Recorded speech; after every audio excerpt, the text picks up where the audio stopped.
Being patient, we're going to call the meeting to order. Sure, we could do introductions. We have a lot of new faces in the crowd. Thanks for coming, you guys. Why don't we go around the table and introduce ourselves quickly, because this is going to be a long meeting, I have the feeling. Starting with Glory. Glory Martin, Administrative Assistant to the Superintendent. Tanya Mears, Business Manager. Stephanie Taylor, Principal, Vergennes Union High School. Joanne Canning, Superintendent of Schools. Jeff Glassberg, I represent Waltham. Richard. Rich Ruffin, Patton. Lori Childers, Addison. George Gardner, Ferrisburg. Chris Cusino, Vergennes. Neil Cameron, Vergennes. Christina Macklin, Harrisburg. Jay Stetzel, Assistant Principal. Emily Martin, Student Rep. Lisa Taylor, Student Rep. We're sans Josh, huh? Yes, he is hard working right now. Okay. So, does any public want to have something to say now? We are going to have opportunities as the meeting goes on. But if there's something you wanted to say now, we're happy to listen now. We will also listen later. Anybody have anything they want to say? Got to get it off their chest. Yes. Lori, there is not a section here for board member communications. I just had one quick thing which I can do in public or I can do elsewise somewhere else. We have a report to the board. Would you like to? H, there we go. Yeah, Good, I'll could do we it do down there. that, Thank Neil? you. Sorry, No problem. No I problem. didn't copy of that. Oh, edit. There's one at the table. Yeah, okay. Yeah. Okay. So hearing none. Student reports. Oh, Students. together, sorry. Oh yeah, it's you. So for academics, this week is finals week, and so students are getting ready for the finals, which start tomorrow. And so that means almost all of the classes are switching after Friday. And starting Friday, there's a 4-day weekend, which everybody's excited for to unwind. The PSAT results came back for the sophomores and juniors who took them in October. For sports, for the girls and boys varsity basketball pep band is playing at their games and they're having good season so far. In wrestling, Brandon Cousineau just took 100 wins, which is a big achievement for them. And so did He's one of 3 Vergennes students, Ryan Paquin and Ethan Reardon, and now Brandon all have 100 wins under their belt, which is the equivalent of getting like 1,000 points in basketball. And then for junior class news, we are planning for prom, so we're doing a lot of fundraisers, including collecting class dues, which is like $2 a month to the class, and we raised about $600 in fudge sales recently. Did you say fudge? Yeah.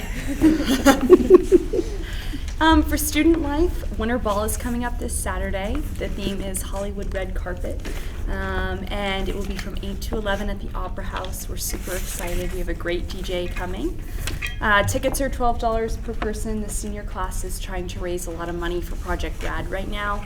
We don't have a set idea of what we're doing for Project Grad. We've had a few different proposals that we've been tossing around, but as soon as we know, we'll update you guys.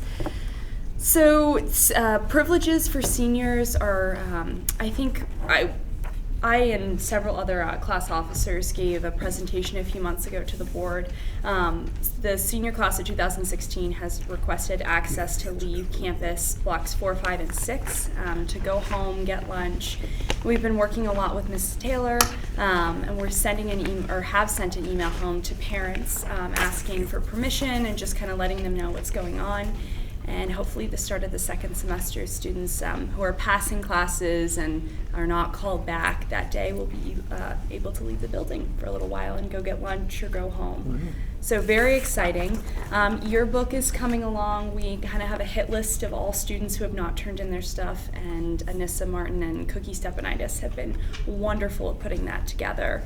NHS just had a clothing swap this past Saturday, and we raised about $120. We split the profit with the Women of Wisdom organization, and it was great. We had a wonderful community turnout, and about 25 big bags of clothes were donated to the clothing swap, and then all of the clothing that didn't get swapped out or taken home was donated to several different organizations in the area. So that's about it for tonight. Josh wanted to apologize for not being here. He has a tough work schedule, but he did make it into the last round of cuts for the Coast Guard, which is a really big deal. They have a 10% acceptance rate, and he's on a wait list right now. He just needs to get his eyes checked out. So fingers crossed that he gets in. He had glasses in 3rd grade, and that's holding him back. So yeah, he's done a great job so far. So really only the physical is left? I mean, He's gone through several rounds, from what I understand, of physicals, but he has to get a clearance, I think, from the eye doctor that he no longer needs glasses, or that his vision is 20/20 or whatever they require. So I know, pretty cool. big news. Yeah. So. Well, tell him we miss him. I will. He'll be here next meeting. Okay. All right. Thank you. Any questions? Superintendent. We didn't get a report. So the superintendent didn't do a report this month because she's been working on budgets and unification. Really? And so really nothing else is new. I will tell you that I had the opportunity to testify in front of the House Ed Committee last week, and that was really interesting. I was with them for about 30 minutes and wanted to describe for them the impact of their decisions around the caps on our school programs. I thought it went well. I've been in contact with Diane Lamphere, as I know many of you are, on a regular basis, and I believe that she's working hard to share our voice. I did share with them our discussions around delaying the budget vote and asking them to consider removing the caps for districts that are successful with unification. And I think that there's some consideration that's being made around that idea. Other than that, I know the staff has written letters. The staff has really been great at advocating, and Stephanie has written a couple of great letters as well, and a couple of our principals have been asked to testify. So things are moving a little slowly, too slowly for me, but I still hold out for a glimmer of hope that something can happen. Me too. Thank you. Any questions? Stephanie? You got my report, I think, before the weekend. Kind of light. But, do you have any questions? I don't really have anything to add to it. Congratulations to the school nurse. Yeah. One of the central office staff was going to yoga tonight, which I thought was great. Is this the same grant? Yes. Yeah. Awesome. Yeah. Wednesday's boot camp. Oh, I won't be holding there. That's awesome. Tell her thanks.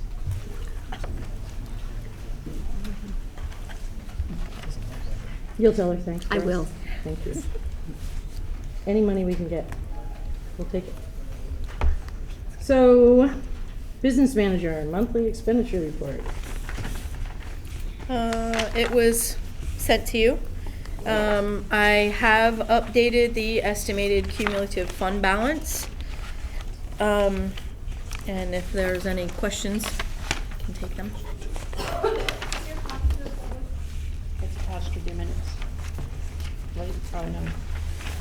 Oh, that did that. Oh, sorry. You didn't bring copies of it. Because I went out separately, I'm sorry. Oops. Do you want me to go make copies? So, Do you have it? I have it. I have to go make copies. Tanya, for clarity, when you say updated the fund is it updated since we received this, or you're describing what was delivered to us? Just what was delivered to you. Yes.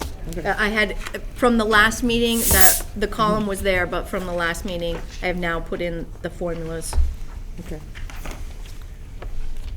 Go ahead. Tanya, this is probably just an accounting thing, and since I'm not an accountant, I'm going to ask it. But under the revenue side, if we have revenues, so just look at tuition. We had a budget of 0, we didn't expect to get any. Mm-hmm. We got $3,110 in. Mm-hmm. So why does that put our balance at negative $3,110? Because revenues are credits, not debits. So it's considered a negative expense against the expense budget. Yeah. That's what I figured. Just not used to. Yeah, no, it's not. Not used to. Because we interrupt. didn't budget it and we received it in, it's just Yeah. additional revenue that we weren't anticipating. Not intuitive. No, it's kind of like reverse Polish notation on a calculator. Go. You know what I mean? Sonia, I'd like to make one request on these reports that we get. Could we have underneath the Vergennes Union High School, could we say fiscal year 2016 or 2016? And when we go to 17, we'll do fiscal year 2017. Yep. Make it a little bit more clear. Thank you. Yep. And just so everybody knows, the fund balance is the $638,506. That is what the fund balance, the audited fund balance of 2014, and the unaudited deficit that we're expecting for the VUHS of $130,000, and plus or minus, plus what we aren't going to spend. That too. Well, let me back up. No, keep going. You were good. I Well, was good with you. let me stop for a minute. In the balance column, under expenditures, everybody can see there's a $290,514.98 worth of what it looks like is money we're not going to spend. That's We not haven't spent exactly yet. true. It's money we haven't spent That's yet. right. That's right. It's money that's And not we earmarked for certainly anything else. expect to spend most of the money in this year's budget. If we can find some savings, we're going to find some savings. But for the most part, this budget is pretty tight, and we're expecting we're going to spend all that $290,000. So then, if everything is equal, it looks like we're going to have a surplus of 54. Is that about? Can I say that, Tanya? I'm Yes. looking at the additional revenues. Yes. Okay. Go ahead. Okay. Okay. So we should end up with, at the end of this year, we should end up with $254,000 plus the $130,000 deficit minus the 54. That's what we should have. Okay? Make sense? You had 2 years of the 254. The 254, we have 2 more years? I thought we only had 1 more year. This includes revenue from, because we did 3 years. Yeah, and it started in this year. This year. So we have 2 more years. Okay. So it's 254 twice. Yes. That's what that 638,506 is. Right. It's the 254 twice. Plus Plus the the 130. 130. Right. Okay. Any other questions? Okay. Facilities Committee. We expect to report back to the board in February regarding the opportunity for request for proposals for performance contracting to address energy efficiency and heating scopes of work for the school going forward. In the February meeting? That's the hope. Wow. That's awesome. Does the Facilities Committee need any help? Because you guys are down somebody. You're down a committee member. Because Kurt's gone. I suggest revisiting that issue at a subsequent meeting. Maybe on February? Or March. Okay. After reorganization. All right. Yeah. But, so I'm mostly concerned with your immediate need. Your immediate need for the Facilities Committee. You're all set for now. Correct. Any questions for this facility? I have a question for the Facility Committee. So we might be doing some cuts to repairs and maintenance, and I looked at the policy for repairs and maintenance, and I didn't understand the written language of the policy. Somebody that was here before when we adopted the policy to make sure that there are expenditures were no less than 1% of the budget. Is that, can somebody help me? No, you were right. You're right. Yeah, that's what I was thinking. That's it what So was. your says. question is, how does the budget, it's not really a facilities committee question, it's a question for the budget discussion, which is how is that square, how is the proposal in the budget square with the policy? Yes, Right? right, Yeah. okay. So I was just a little confused with the wording of the policy itself. But that is the spirit of the policy, right? That the repairs and maintenance budget will be no less than 1% of the total. Is that right? Am I getting that? Correct. Yes, right. All right. That's So- not enough. It's not enough. No, but it's a It's a minimum base. put in there so that there Right. will be something. Right. So it's something to be aware, I guess what Neil's point is, it's something to be aware of as we're looking at these budgets tonight. Yeah, well, I think we'll discuss it when we get there. Okay.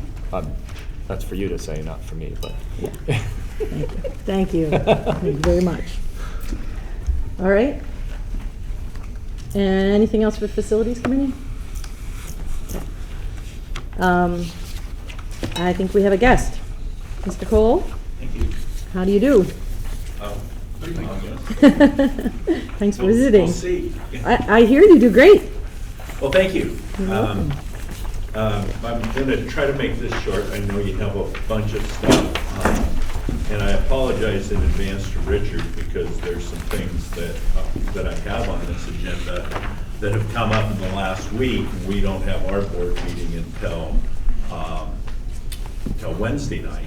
So there are some things that he's going to hear for the first time, and I apologize to you, Richard, for that. However, they were time sensitive as you were putting together your budget, so I will get to those. That's kind of our last item. But I've kind of given you an agenda of what I'm planning on doing. So let me first of all introduce myself. For those of you who don't know me, my name is Lynn Cole, and I'm the director of the Hannaford Career Center, which is in really great partnership with Vergennes Union High School. One that we're very proud of, has been longstanding and very collaborative. So the first thing I want to do is to talk a little bit about our budget, which does affect you. That's kind of the first line item. We have our budget for next year we're proposing to the voters, and the board has approved that, is $3,521,263. And kind of the important things about that's less than 1%. I think it's 0.72% increase over last year's spending. It has a couple interesting things within it. And I apologize for kind of not having this great slideshow that I usually have, but Mr. Mark Bouvier, who has been our longtime business manager, retired at the end of the year, and our new business manager started on Monday. So you get what you get. Me. But the numbers are correct. I just don't have the nice slideshow. So one of the pieces that the board has been kind of interested in and exploring, and that's kind of extended. We're calling it extended learning experiences, and those include things like after school programs in engineering. It includes some summer kinds of things that we're doing in relationship to summer camps where we're doing some agriculture kinds of things. So we're doing some engineering, some agriculture. We're kind of looking at about, I think it's 14,000 that the board has put into the budget to have teachers write mini grants to support specialized projects that are outside of the school day, the school year. So that's an important piece. We have been able to readjust our budget, kind of, I call it recalibrating. We had some long time teachers that retired last year. We were able to replace some of those teachers at lower levels and different kinds of savings there. So I have a little bit of a concern that we cut it to 0.72, but I'm concerned as we move forward.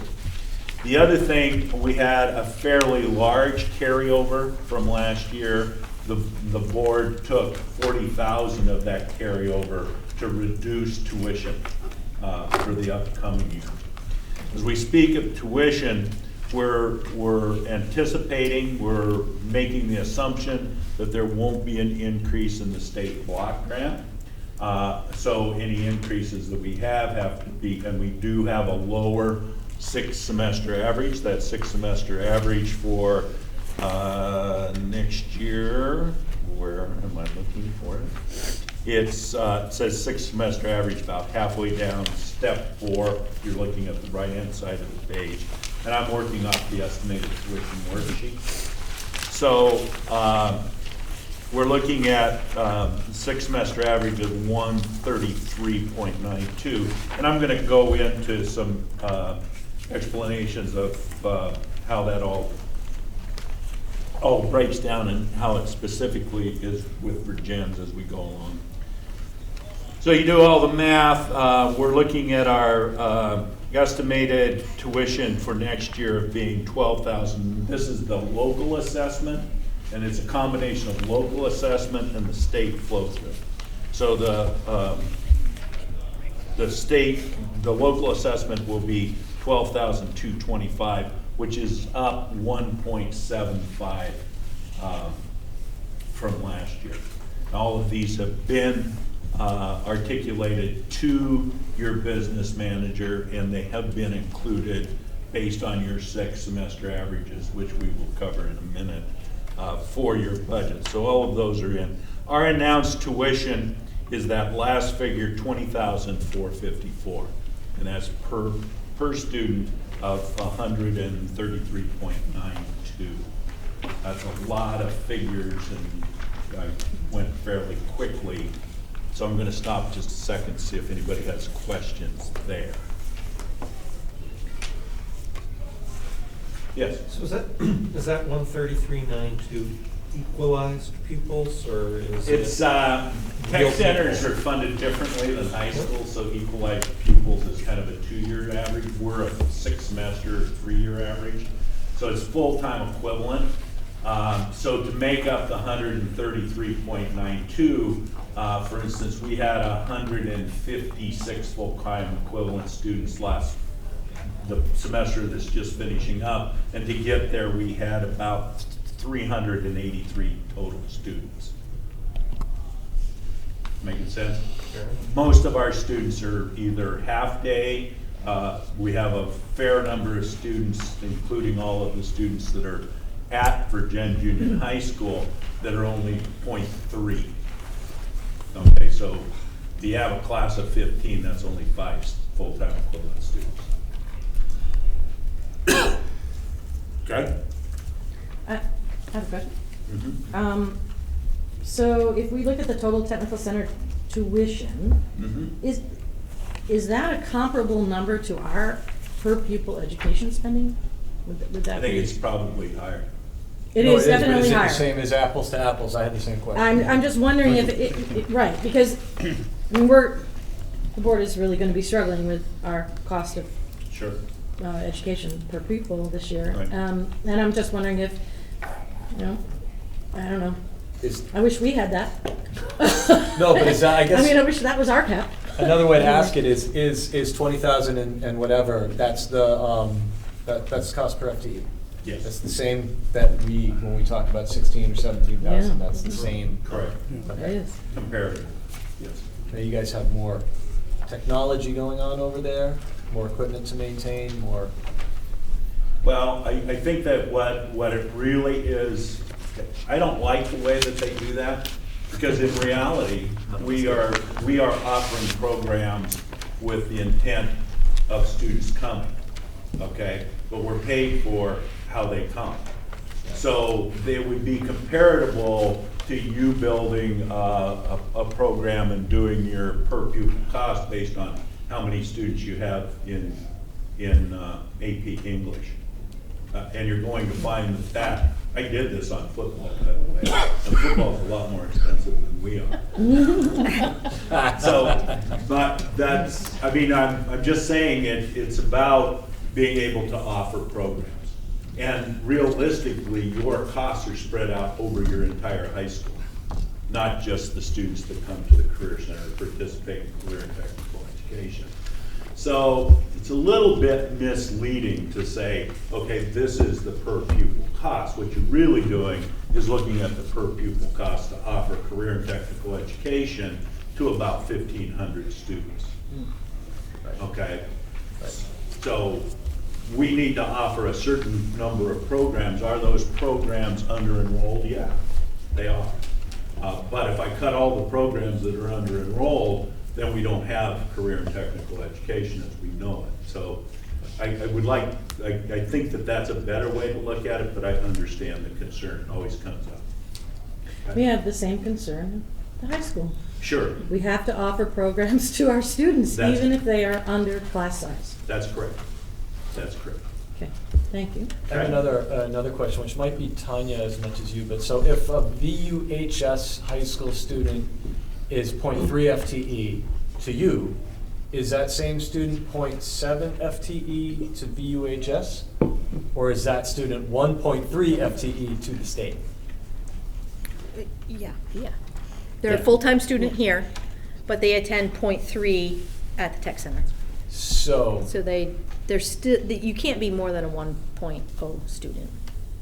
but in a way, should we not, for the amount that we pay for that student that's outside of Lynn's budget, there's an amount that we pay. So for the amount that we pay, should we not be able to count that FTE value in our total FTE count? Yes, you do. You do. We do, okay. Yeah. You do. 12 years and I'm still learning. Thank you. Thanks, Okay. Neil. Keep going? Keep going. All right. So the next sheet that you'll see in your packet, I put this in. This is 2016-17, and we're always being paid for not who we have, but who we have. Okay? So the last count that we have in our 6-semester average went in the 1st of October. So we're not guessing about students we're gonna have. We're basing it on students that we did have. So you can see kind of where Mount Abe is sending us 30.15 of those full-time equivalents. Vergennes is sending us 35.71. Middlebury is 63.39. Otter Valley is 3.26. And then everybody else comes up to 1.41. And you can see how those 6-semester averages then are totaled, and we get to 133.92. The other interesting thing that I find interesting is we have had this phenomenon of fall semesters being much larger subscribed than spring semesters. So if you saw, for instance, our fall semester last year was almost 150 students. Our spring semester was 123. And now those are full-time equivalent students. And understand if you're going to 150 students, that's close to 400 actual bodies. But I include this particular report in there so that you can see. The other thing that always is interesting to me is the towns. So if you look at a town like Addison, which you know what your elementary enrollments in Addison are, and compared to a Ferrisburg, and you know what so there's a very high percentage of Addison students that come to the Career Center is what that's saying. So it's going to be another Tanya question, but I'll ask it of you. Yeah. So are those assessments then apportioned out to the tax rates of the individual sending towns? The answer to that is yes and no. They're spread out, as I said before, they're spread out, and correct me if I'm wrong, Tanya, but they're spread out over your entire high school.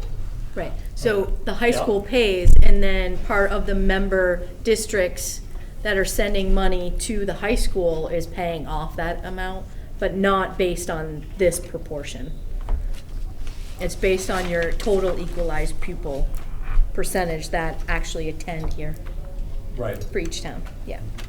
So we don't weight the participation in the. No. By town, no. No. In your district separately. It's part No. of your high school expenditure. Exactly. So would I be correct in saying then that a municipality that sends more kids to the tech center is benefiting in terms of their tax rates by a municipality that sends less? Is that correct or not? Like, I mean, I'm just gonna be really parochial about it, but, Vergennes has, looking at, Vergennes has 9 versus 11 in Ferrisburg and 11 in Addison. I mean, that's just 1 or 2 bodies, but at 0.3 times $20,000, I'm just wondering whether we do that math or not. No. We do not, okay. It's actually, I forget what act it was, I'm gonna guess 130, Act 130. Yeah. Before Act 130, that's exactly how it was proportioned. Uh-huh. And what ended up happening is a small school would be very much, that would be a devastating blow Right, to a right. small Okay. school by doing that. And so Act 130, what that did is proportion career and technical education costs over the entire high school population, Got it. as opposed to it being associated with one small school. Just like special ed. Yeah, Pretty much. pretty much. Okay? Thank you. Keep moving? Yes, please. Okay. The next, which would have been a slide, but Mark retired. Sorry. So what this is comparisons of 6-semester averages, the local tuition, which is what we're assessing to you locally. The other part of that is a flow through of your state. I always get that wrong. It used to be state support, but now it's It's the on behalf payment on behalf payment, from the state, which is part of your general state support grant. general state support grant, okay? So that's the other half of our tuition, but the tuition that comes directly to the locals that we have to raise to meet our budget. You can see in 12-13, Vergennes had 44.22 full-time equivalent students. Our local tuition was 9,005, and the local assessment was 398,216, okay? As you can see, over the course of the years, just as your enrollments in your high school have gone down, the enrollments that you are sending to us have also gone down, okay? You can see that the tuition, in comparison, has gone up. That's the per pupil cost. If you go down to the next slide, next column, and look at the Hannaford Career Center's budget history, you can see that we have not had tremendous budget increases over that same time period. But it is because of our dwindling or our decreasing enrollments. You can also see, so in 2012, when you sent us 44.22 students at 9,005, we had 160, almost 161 full-time equivalent students that we were making that by. So I include this. I'm sure this is not new information for Vergennes Junior High School. Okay? You have the same pressures. Exactly. So the final thing is a memorandum that I sent to Joanne and Stephanie, and this is the part that is kind of going to be new news to Richard. My proposal within this will have to be an action item for our board. It's too late to get it on Wednesday's meeting because we found this out as Stephanie was putting together the budget.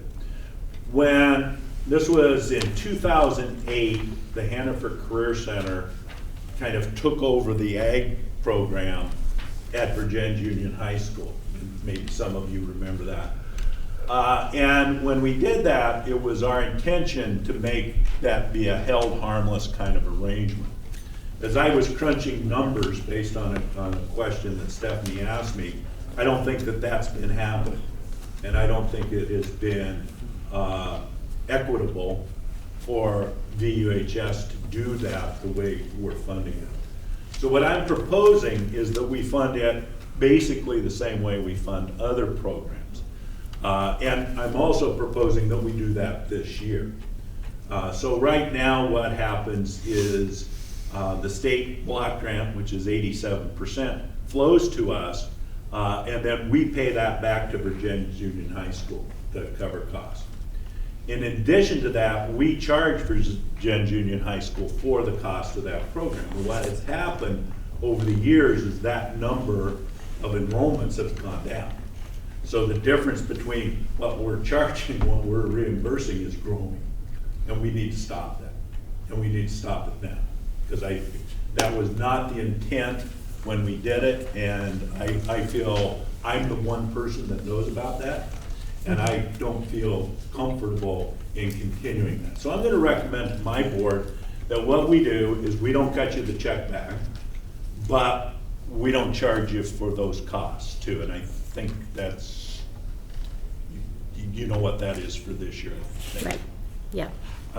And for next year, what we're proposing is that program would come out of your budget. And I think you have it budgeted for around 82,000. This year, it's about 87 or 88 for Right. next year. And we would absorb that into our budget, which I believe that we can. We already have budgeted the amount that we were going to pay you back, so that's a big chunk of it. And then I think because of this, I told you we had this one-time kind of recalibration because we had senior teachers that retired in the high, and so we have that kind of money. So I believe that we can incorporate that program starting this year into our budget with no additional cost to you, and really no additional costs anywhere else. So that's what our plan is. Again, my board needs to take action on that. I have proposed it to Stephanie. I think you're going to hear about that later tonight because that's why I'm bringing it at this time, although it's really not timely because I'm proposing, remember it's a draft, until my board takes action to approve that. But that's kind of where we're at. So, question? Question. So I'm looking at the fiscal year 16 budget, Yep. page 2. Agriculture says $80,918. Yep. So what Lynn is saying is that we are not going to pay that. We pull that right out of our budget. But we're gonna get less reimbursement and But revenue. We're gonna get some loss in revenue, but less. We're getting reimbursed based on the FTEs of those classes only. And with an average enrollment of maybe 50 over the year, the FTEs like, I don't know. Well, I don't think you've had an average enrollment in Yeah. those classes Yeah. of 50. The Yeah. FTEs of that class has never gone above almost, right at 7. Yeah, I mean, And his right whole now it's program's down maybe to- 50 students. Right, So, but right, that's yeah. including your middle school students. No, but. Okay. Yeah. but, Okay, yeah, through the course yeah, of the year. Yeah. Yeah, The- okay. The reimbursements averaged about $45,000, and we're still paying tuition for those students. So we're losing the $45,000, which is less than half of what it's costing us for that department expense. Yep. No, but that's good. So we're gaining $40,000 or so under this mechanism. Yes, there are some losses in this. Right. There not program losses, program changes. And, Bill's been value added. He's a morning meeting advisor, he's a callback teacher, he's a member of our faculty. I mean, we think of him as that. So Sure. we'd lose some of that value added piece of him. But his enrollments are down like they are, and we've been running classes that are much lower enrolled than any of the other classes that I have control over, so. I was only speaking for the budget. Yeah. And they're probably lower than that I have control over, and that's why we would be looking at basically a 0.5 reduction there in addition. And what would be missing would be the middle school classes that the teacher's presently teaching, callback, morning meeting, those kinds of things. So he would just be here to teach agriculture education to the high school students.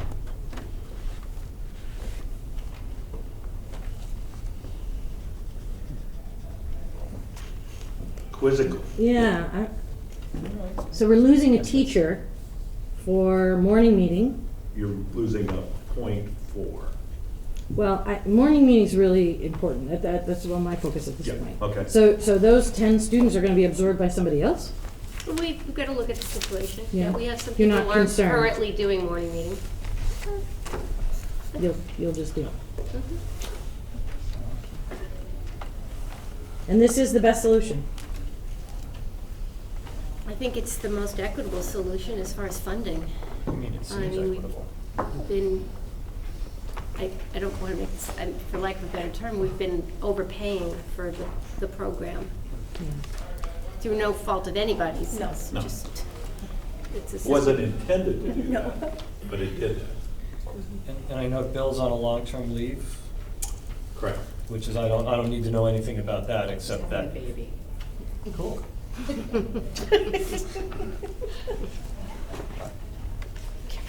So he wouldn't be here anyway. I don't know what you're asking. He'd have a I'm not substitute. asking. I'm just, Okay. I'm thinking through the loss of the morning meeting Yeah, teacher.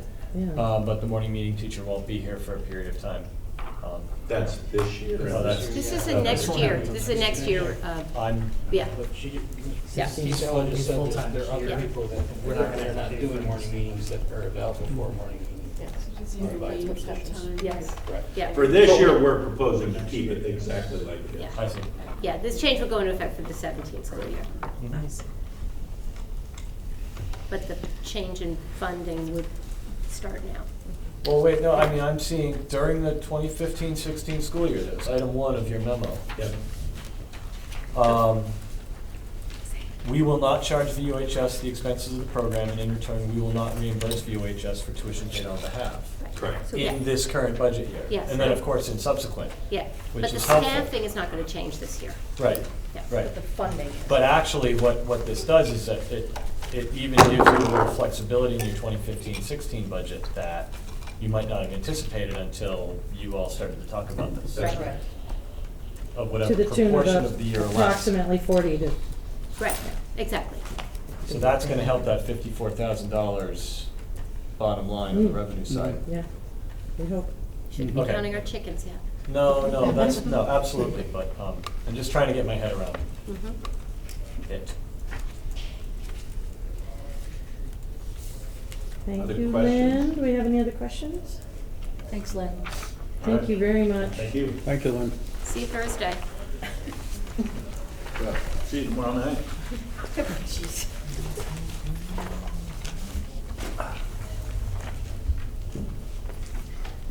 So next up is the Finance Committee. And we have nothing to report. If somebody has any questions. Next up is the board. Neil has something? Yep, Yep. yeah, I do. So it's no secret that I will be attending my last VUHS board meeting on February, whatever date. And I have been reaching out to many of my neighbors, colleagues, looking for somebody to step up and run.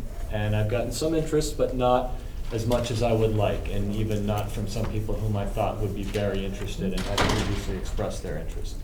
So a couple of you had offered, talking to some people that you know, and it might be timely to take you up on that.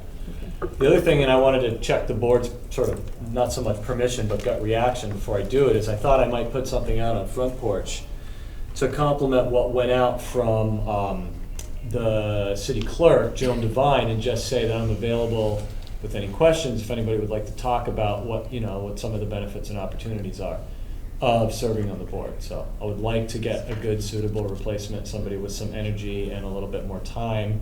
I still have energy, but I don't have as much time as I used to, so, just throw that out there. So any of the board members have a problem with using FBF?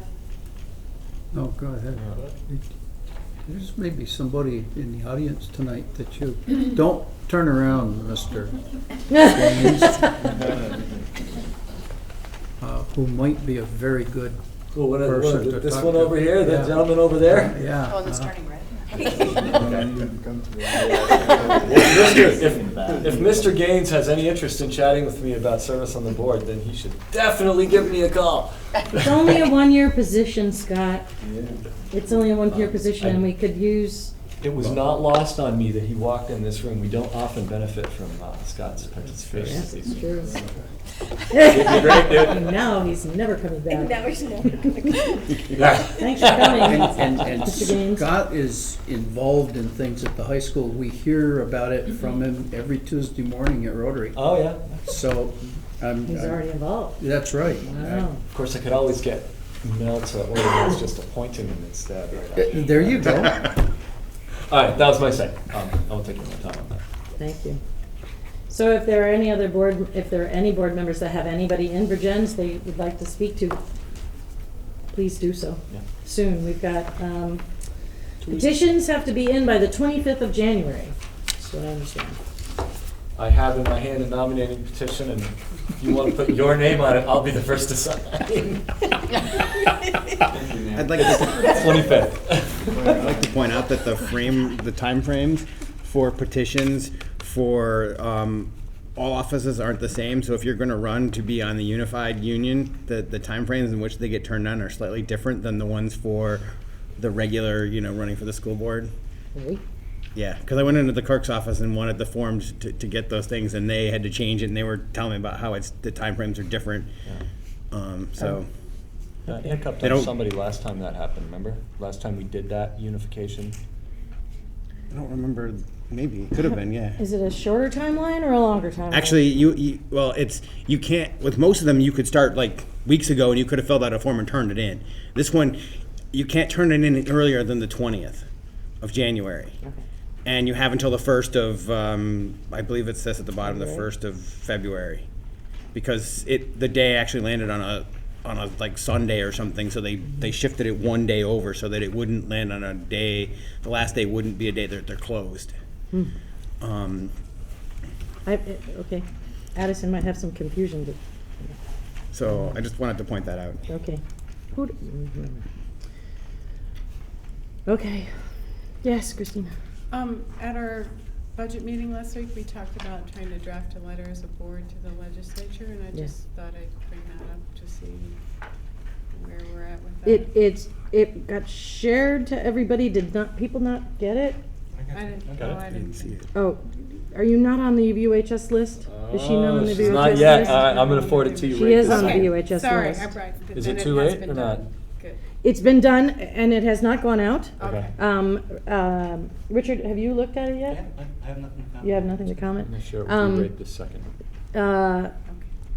Great. You, Good, you, good. it's in your done. email, That's right? good. Will it's in your email? Would you, if you take a look at it tonight? I will. It would be great. We could get it out tomorrow, maybe. Great. Good. All right. Glad it was done. And did any of the board members have any comments? Neil didn't like the airplane analogy. It wasn't a dislike, it just, yeah. Anyway. Yeah, it's cool. Yeah. I got it. It's all good. Yeah. So you wrote it. I gave you a little feedback. It's all Yeah. good. It hits the points and it hits them well. So here it is. Yeah. Thank Going you. your way.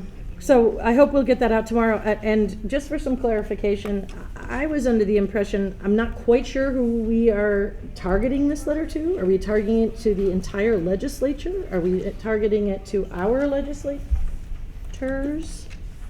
Does anybody have a sense for what the thinking was? Lori, it should go to the House Ed Committee and the House Ed Senate Committee. Ed Committee. Okay. Yes. Okay. And our But people. And ours. It also ought to go to all of our. Yes. And our reps? Absolutely. Okay. Yeah. Of which I put their names and emails in the first Our budget highlights. local ones, yeah. I don't have information for the House and the Senate, but How about if I forward that to you? that'd be awesome. Okay.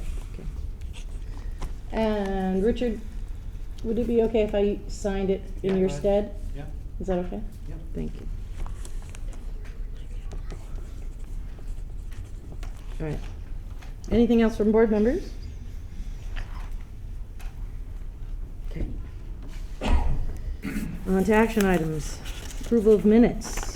I'd like to entertain a motion to adopt the meeting minutes of December 16 as written. Move to adopt as written. Second. Moved and seconded. Is there any discussion? There's, oh no, this is the 16th. There's not by me. Any other discussion? Hearing none, we'll vote. All those in favor say aye, please. Aye. Nay? Passed. Special budget meeting of January 4th, minutes. I'd like to entertain a motion to adopt those, or accept those as written. So moved. Second. Any second? Any discussion? There is. Yes, Rick. So these minutes, I feel like these minutes should reflect a chunk of the discussion that we had, which they don't, which was our general consensus view that we did not want to move a budget that hewed to the caps. I believe we made that, we said that by consensus. We didn't do it by action.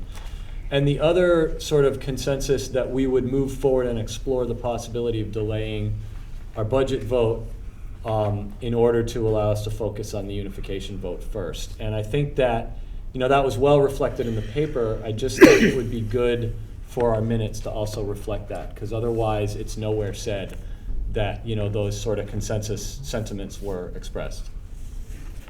So.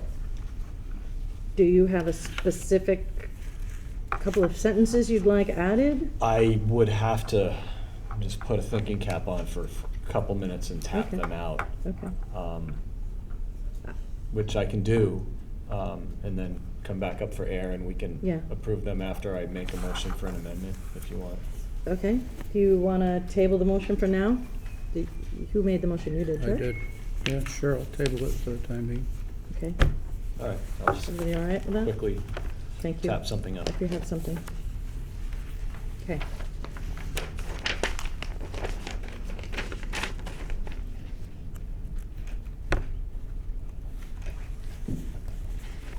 Approval of bills and director's orders.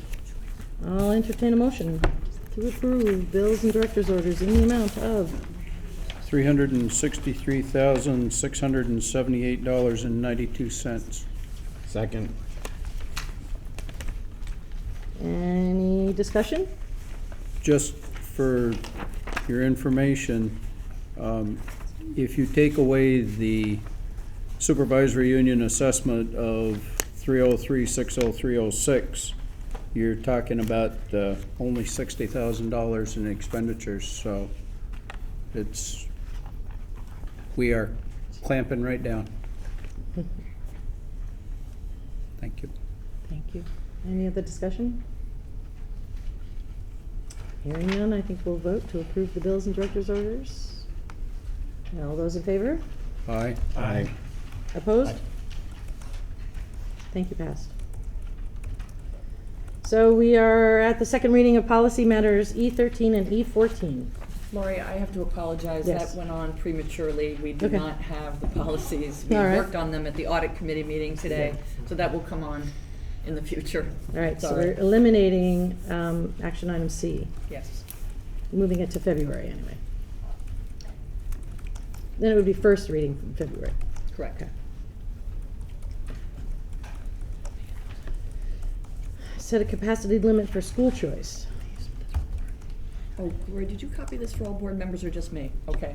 So on an annual basis, by February 1st, the board of each of the Vermont high school districts are supposed to define and announce its capacity to accept students under the school choice provision. And they've determined the formula to be 5% or 10 students, whichever is fewer. And so our October 1st enrollment of 485 would make 5%, 24 students. Historically, we've never had more than 10 in or out.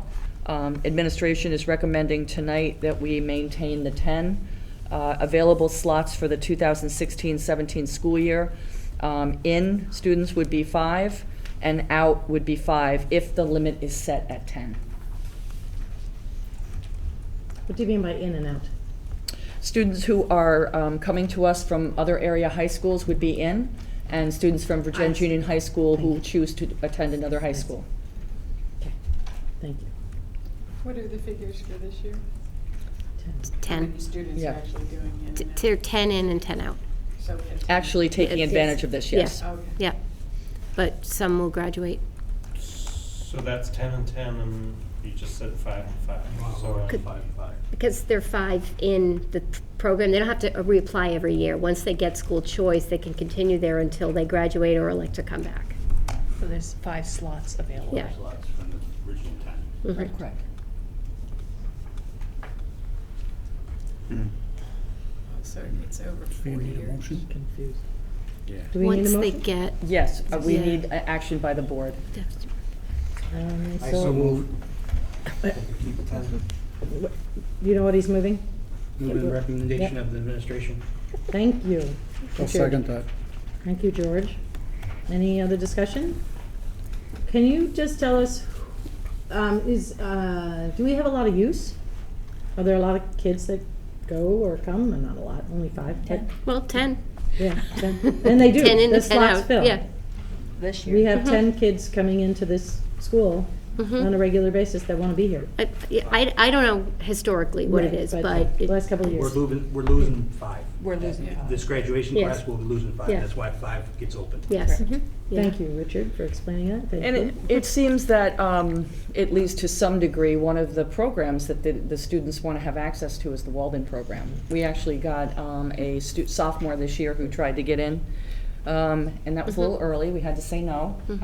But I think it's fair to say that it's across, it's across programs in terms of the interests. Yeah. And so at 10 and 10 currently, is there excess demand to go out or excess demand to come in? No. No, No. not this year, we didn't, no. I think there was the one additional student who wanted to come in, but he wanted specifically the Walden program, and he was too young for the Walden program. We felt we'd created our cohort already, so I mean that was just a 1 over. And Joanne, you referenced a formula and indicated they. Who's they? I'm sorry, this is a Vermont statute, 88-822A, I'm sorry, 822A, public high school choice. Any other questions? So let's vote. All those in favor of setting the standards or the numbers as recommended by the administration, please say aye. Aye. Opposed? Thank you, Charles. FY17 budget. Okay. If you want to do this before we. Oh, okay, great, thank you. So, we're back to the special budget meeting of, January 4th. Do you want to make a motion to include your Sure. information? Sure, so I move to include the language above the section that states, let me just get up there, it'll be above the guidance section. Okay. Under questions and discussion from the board? Right, so at the end of that and before guidance was issued and it clicks through those, the board further expressed the consensus view that warning a budget that adheres to the budget caps presented unreasonable reductions to the VUHS programs that may not be supportable by the board. In addition, the board felt that delaying the vote on the 2017 VUHS budget would allow for more clarity in promotion of the unification vote and allow more time for legislative action to alleviate pressures associated with the cap. I like it. I would accept that as a friendly amendment to Okay. the motion. Thank you. Well, hang on just a minute. I think we tabled the motion, and that means it still exists. Help me out, Robert's rules is. Right, it doesn't need to Right. be. There's So it no just got friendly amendment tabled? that didn't table. Once the motion has been seconded, it becomes ownership of the whole group. It doesn't need any Okay. friendly amendments. Oh, okay. So Okay. Your suggestion is. Cool. it's fine. It'll be just stated, and we can agree that that can be added, and then we can approve the minutes. Great, thank you. Okay. Gloria, you got all that? No, I'm sending it to you. Beautiful. I drafted it in email. Good. Thank you.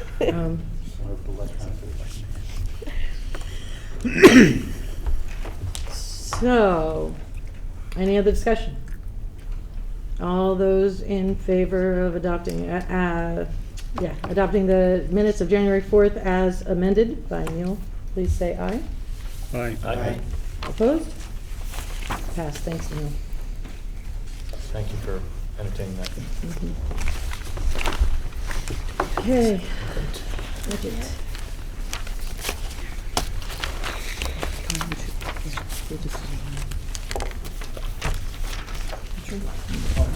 Thank you.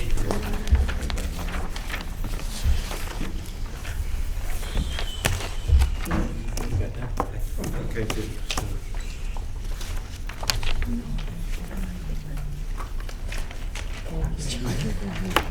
This copy was actually sent out today, but we assumed that most people didn't have a chance to read it This is the or one- to copy This is it. the one that we. This is the one with the revised tax sheet? Yes. Okay. Yep.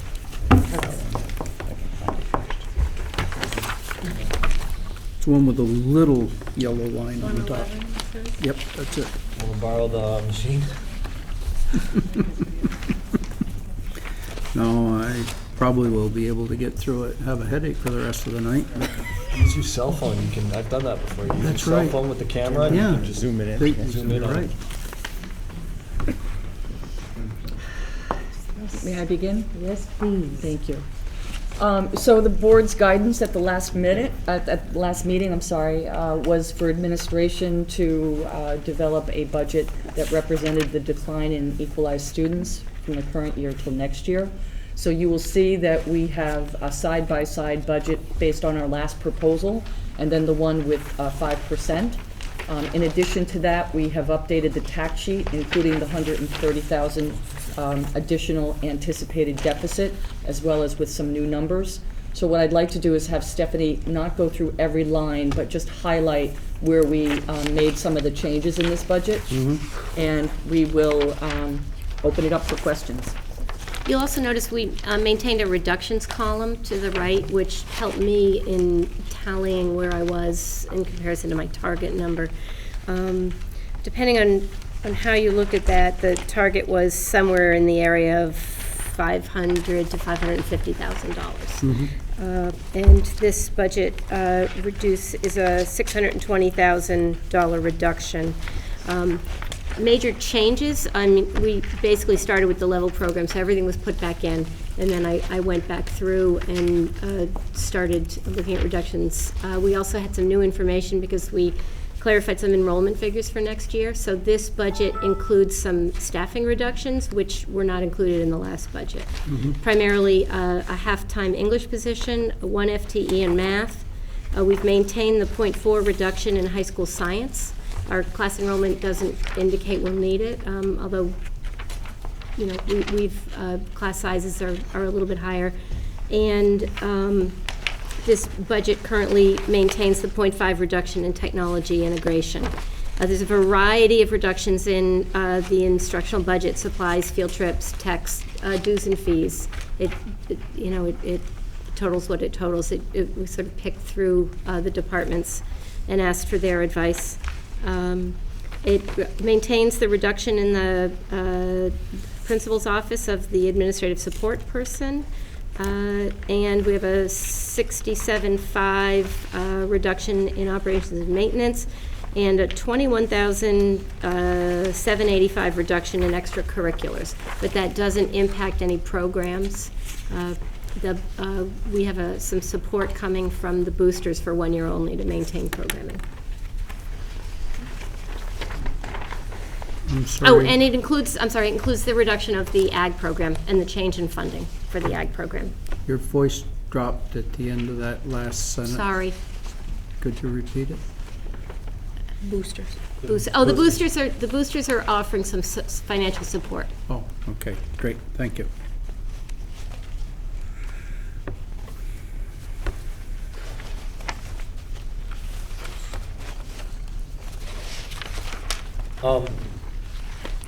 So the budget that I'm looking at in the column that says FY17 proposed without the 5% reduction, FY17 proposed, that's the revised version of last week's level program budget, the one that came in at 0.37% or something like that.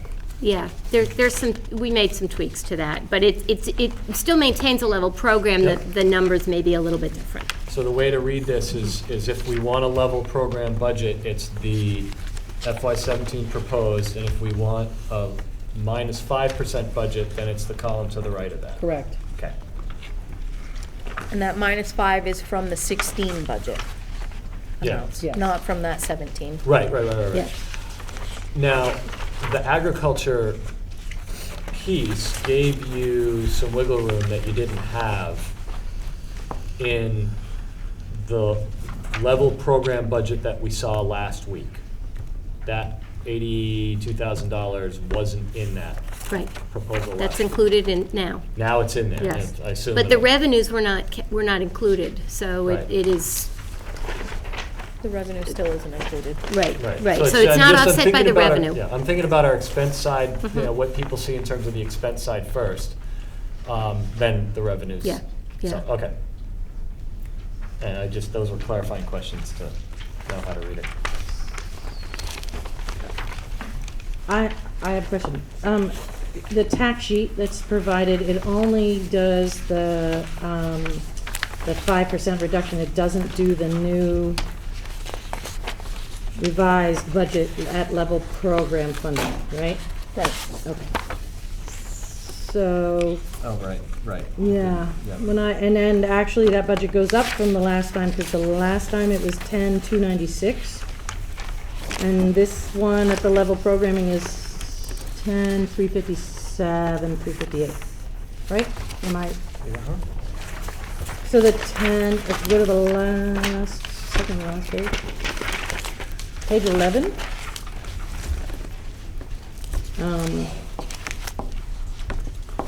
The 10, and the fourth column from the right, 10,357,696.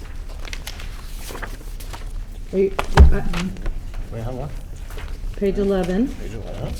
Way down at the very, very bottom. down at the Not very the- Oh, there it is. Not the Okay. highlighted. Okay. So am I right, Stephanie, that 10,357,696 is essentially the same budget that we looked at last week, which is 10,296, right? This is the new level funded budget. It is, and probably the only change would be, we realized that we intended to add the principal secretary back in, because that would be a level program budget, and it wasn't included in the original. So that was original staffing. We reserved, the opportunity to fill that position. So we added that salary piece into the principal's area. Okay.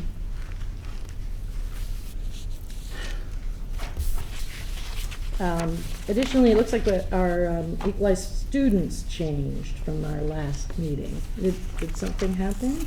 I have a question to Brad James regarding the 3-year sheet does have a different equalized pupil number than the 1-year sheet, and I want to know why, because there was no explanation when he sent So out the the 3-year. state gave us 2 separate Correct. equalized student numbers. And those are automatically populated by the Excel spreadsheet so I do have an email into him, but I'm sure he was tied up at the house today, so. So can we just pick the bigger number? I Yes, we won. could. The state gave us the numbers. Right. Okay, so I have a little spreadsheet that I plugged that 10,357,696 into, and used the 543.45, which is the equalized pupils on this sheet, and okay, now I'm gonna go to the second page of the tax sheet. It's the very last page of the packet. Because this is where we talk about cap issues, the allowable growth caps. So line 10, 11, and 12 on the last page of this packet. Yep. the per pupil spending using the level program, the per pupil spending, instead of the 17,794.86, which is on line 9, would be 18,901.03. Okay? Where does that come from? I just did the math in the spreadsheet. So what I did was we're trying to look at two budgets. One, a program, level funded program budget, Level program budget. which is 10,357,696. Right. Okay? And we're also looking at a 5% reduction, because we've had a 5% reduction in our students. Okay, so you plug the level program, that's the 18. Yes. Right? So if you want to look at the numbers in comparison, on line 9, the comparison to the level program funding budget, line 9 would be 18,901.03. Say that number again? 18,901.03. Yeah. And then the next important number in this tax calculation is line 12, which is the per pupil education above our allowable growth cap. And that number is $2,158.53. What's that number again? 2,158. No, but I'm sorry. it's a number, but what is it? What is it actually? It is the excess of education, per pupil educational expenses over the allowable growth cap. Okay, it's got it. So right? Okay. that number is, could you just repeat it one more time then? Sure. And this is line 12. It's $2,158.53.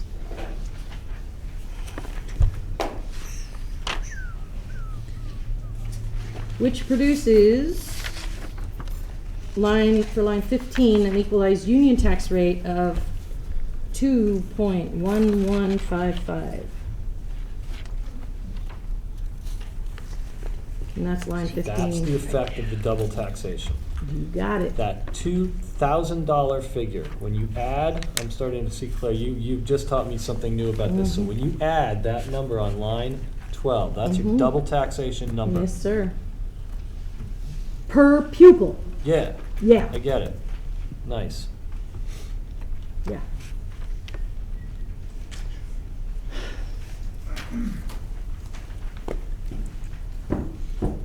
Just for some more comparison, our per pupil, wait a minute. Our equalized union tax rate, which is line 15, our equalized union tax rate to be prorated for 2016 budget year was 1.7289. So Lori or Tanya or Lori, if no cap, what does this look like? We did that today. Okay. Roughly 178. 178, and we are at 175? 173 from So 16. it's a 5-cent increase. 178 based on the 5% reduction, the new budget I presented today. Oh, okay. Yeah, What about the level program budget? we didn't do You didn't that. do that. When you calculated, Tonya, did you use there was some cap, 17,000 education spending, is that when you calculated, well, no. Maybe I'm confused. Go ahead. So for the FY16, we are operating under a threshold amount, Okay. which is 17,103. Okay. Okay. For 17, they're proposing the caps, which is, your cap amount is 16,742.50. So what percent of growth is that?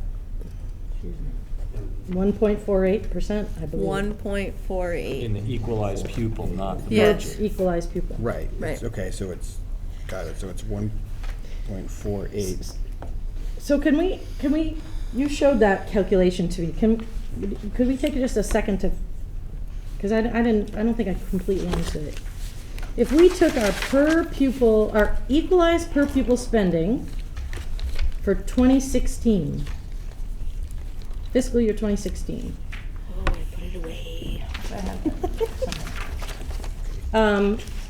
And it's not as straightforward as just multiplying times 1.48%. Or 0.04. No. Right? Right. There's So- something funky going on. Threw it in here because I didn't think I needed it.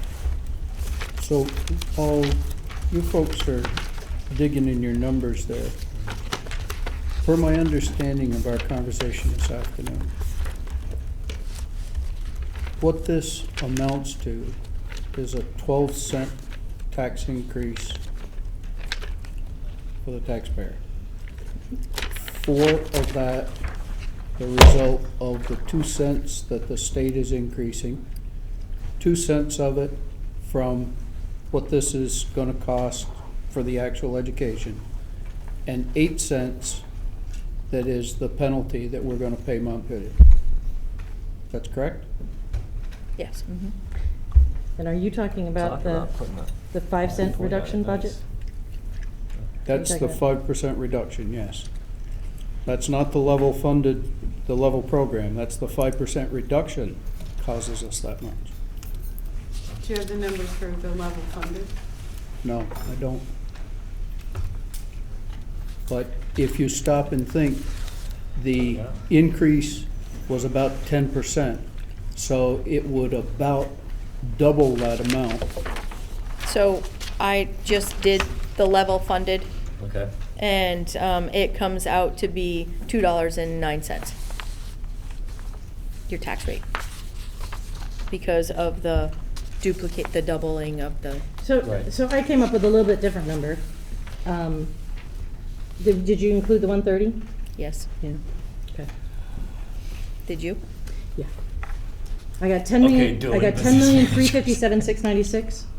We got Yep. 730, 745 for Hannaford's. Yep. I got 384, 253, which is the 254 plus the 130, and then the 100,000 Yep. for a total of 11,572,694. That's Wait a- what, I wait a had minute. 472. Okay. The Okay. 100,000 isn't part of that. It's part of the tax rate. It's part of the tax rate. If you're gonna put it on as a Well, separate article, that's- it has to be included in your tax calculation. And it will affect the cap limit. That does, Yes, it does. even as a separate article. Yes, Yes. it does. Oh, yeah. That's, It's This not is- part of the education. Yes. that's bad. This is really bad. Yes, yes. So you just gave us $2.19 was the equalized union tax rate associated with the level program budget, right? $2.09. And 9 cents. Yeah. Now, Well, if there or was It's no actually cap- $2.11. Okay, $2.11. She Call it agrees with my 2.10. calculation. Yeah. So, anyway. If there was no cap, if the legislature moves in some way to alleviate the cap mechanism, what does that number become? I didn't do that calculation, but I will tell you that your per pupil spending would still be over the threshold limit. Yeah. So you would still be double taxed on a certain percentage, a certain amount. Assuming that Assuming that they would keep that part. keep the threshold piece in there and not let everybody just. But they Well, have, yeah, but they have a threshold every year. Right. Right? So that's gonna stay. No, well, Act 46 gets rid of the threshold and puts in the caps. Which the caps are lower than the thresholds. And you get it with, oh, I see what you're So- doing. You have to, no, you don't. It's not part of law anymore. What?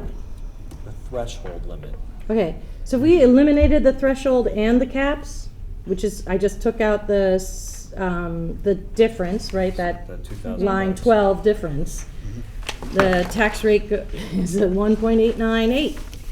So what did, what did you calculate your per pupil spending at the flat program, level program? 18,90103, which is actually 10,271,764 divided by the 543.45. Okay, sorry.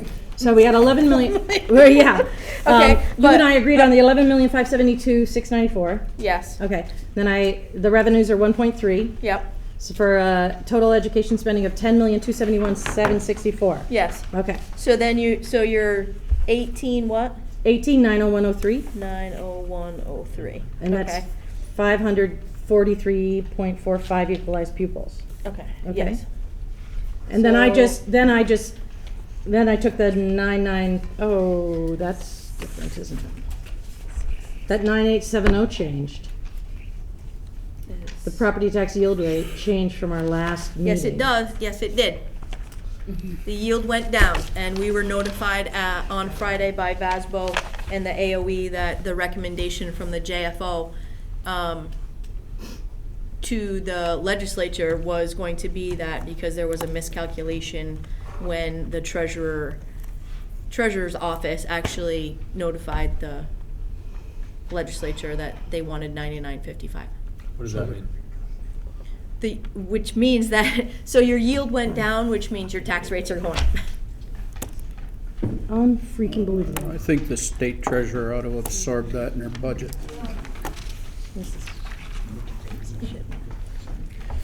So, all right, so we can get in way under the hood of the tax rate sheet, and you guys would be able to hang with the conversation, but it would lose me.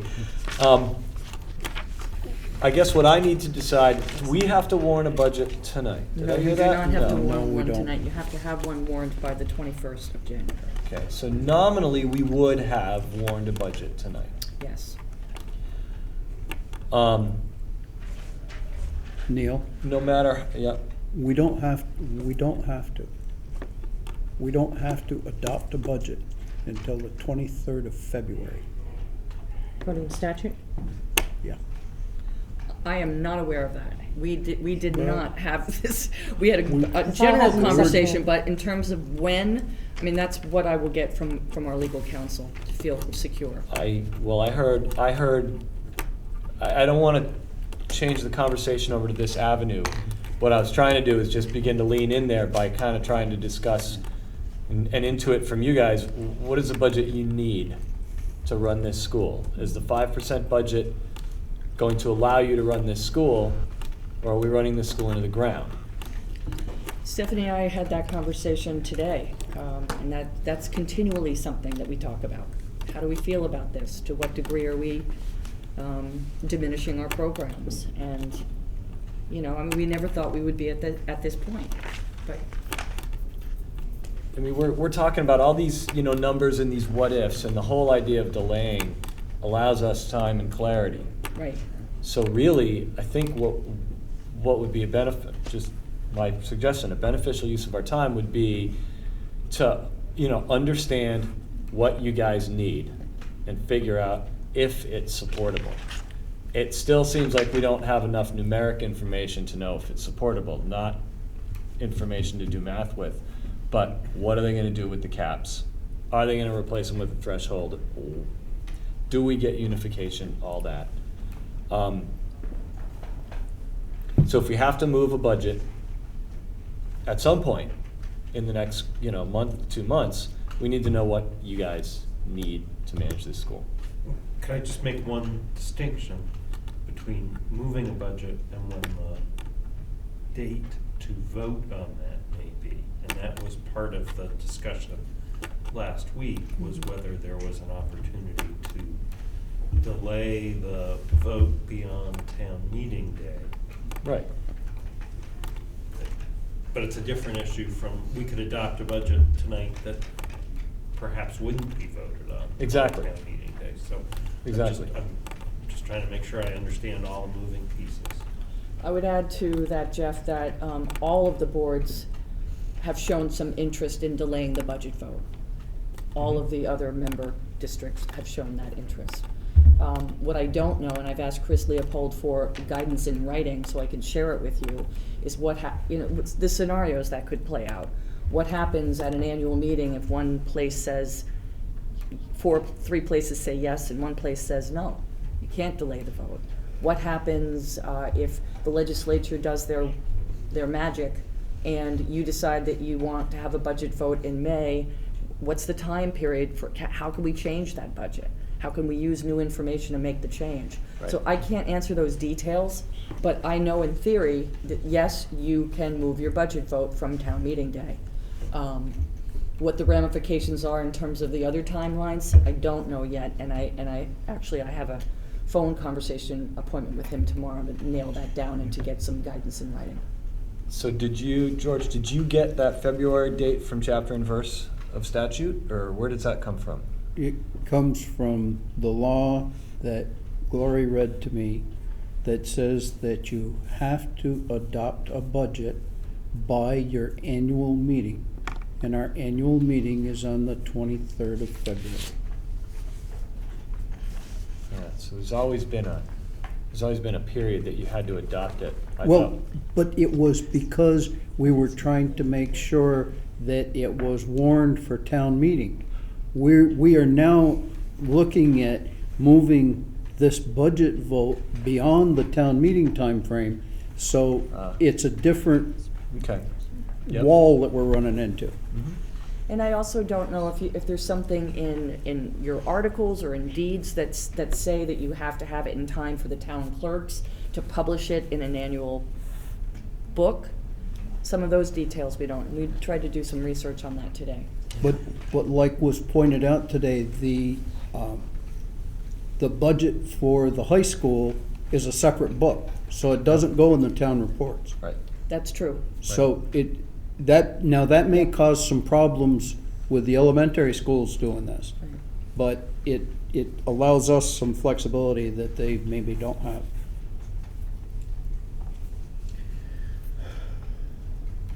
Go ahead, Christine. Well, I just want to echo Neil's first question about, is this $500,000 in cuts compromise the education work that you're trying to offer this here?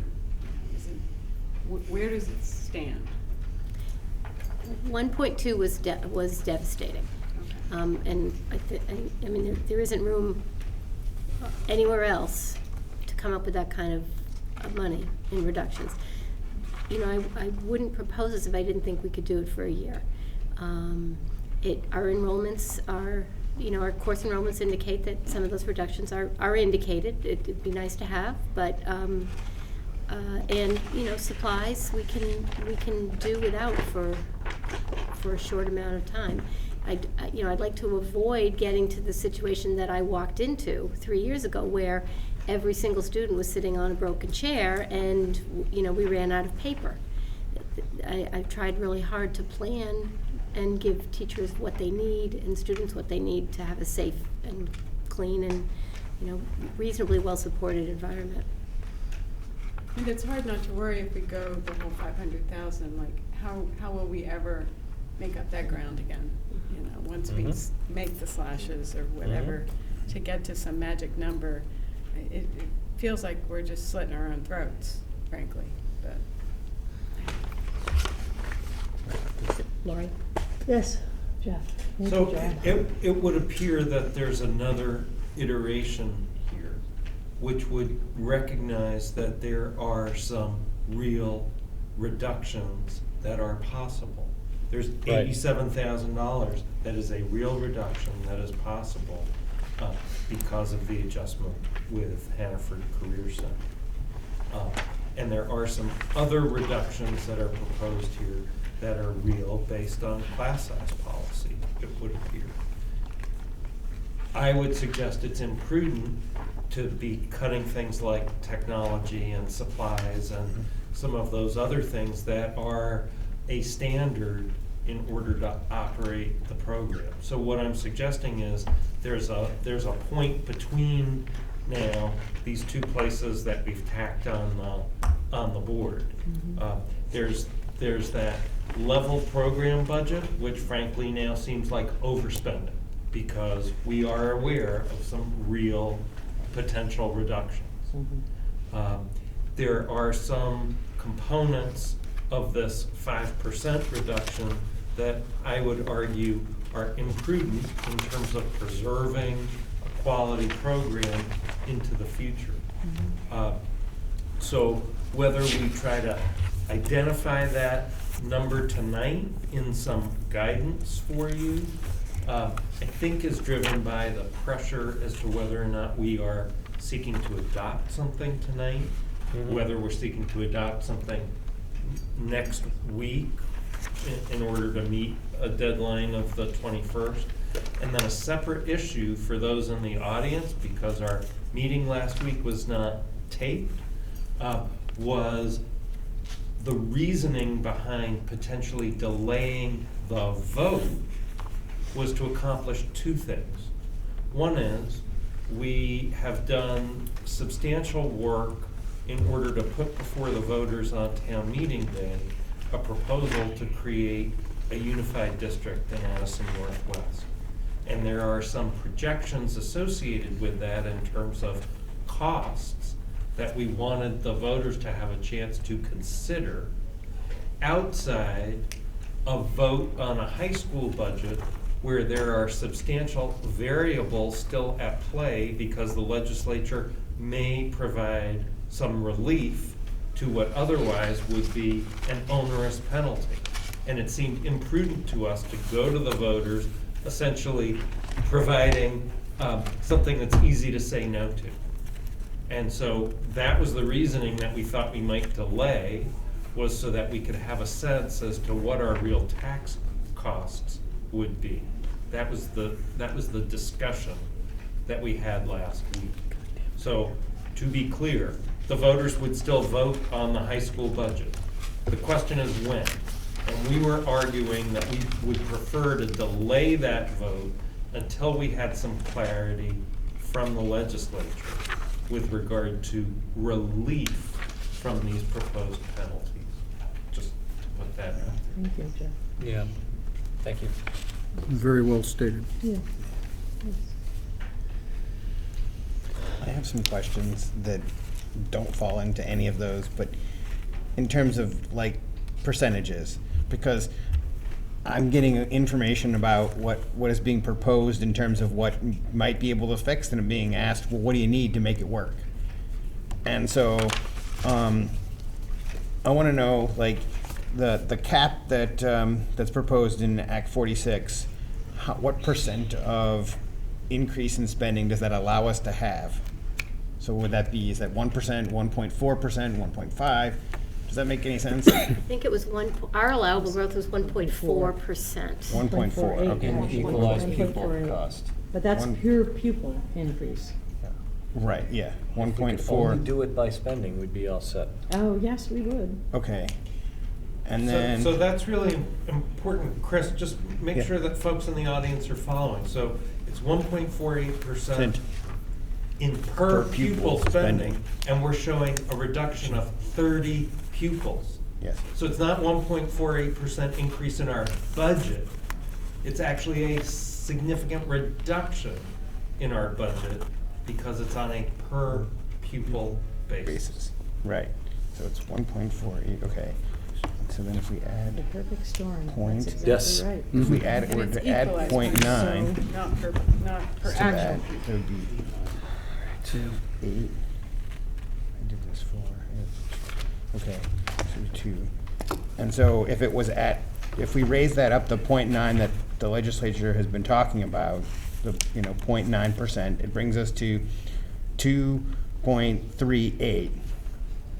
So the question is, how much farther does that number have to get to meet one of the budgets that we're proposing? Is that increase of 0.9% in the cap a serious Yes, proposal on the table? it's serious. I've seen and heard clearly that there's been, if you want to call it, draft legislation with such things in it. Okay. And so the question was asked to me is, okay, how much more would that number need to go up? It would be now 2.38% that we would have for a room. How much higher would that percent have to be for us to be comfortable with that number. Can you recalculate that, Tanya? Can you calculate the,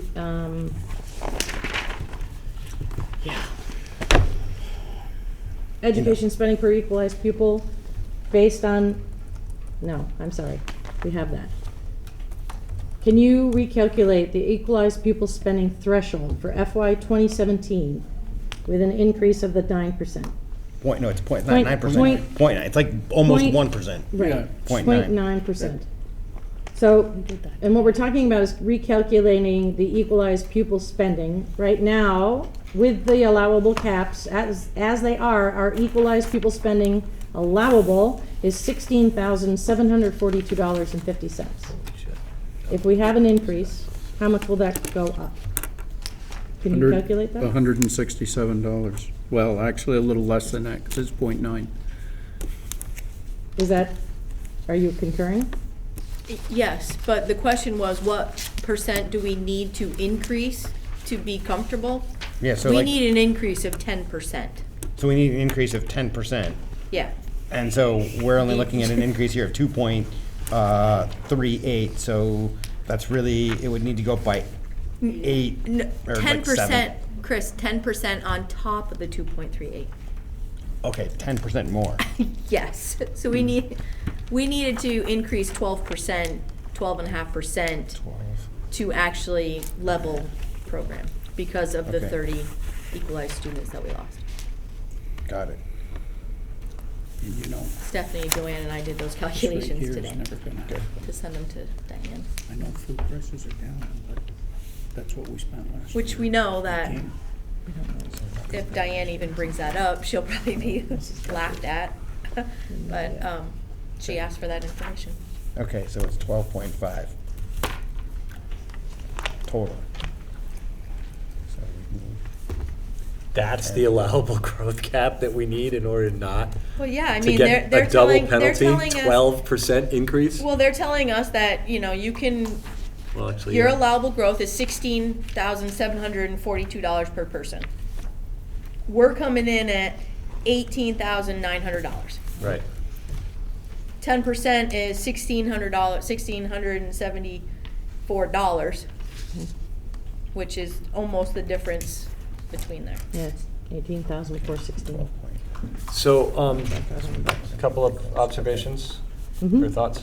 Yes, thank you. Under the guise of prospective guidance. Yes, thank you. So this is just reflecting me, but as I kind of went through the lines of the budget and we're looking at what was in there, I hear what Jeff says, and I sort of agree with it. If you guys are looking at class sizes and you're, turning the knobs and dialing things back where you can without removing program, I think that's good.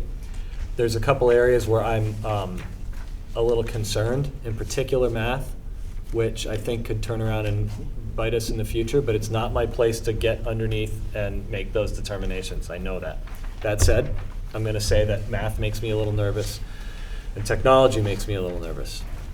On the other side of the equation, I see that state mandate for the trainer is still there.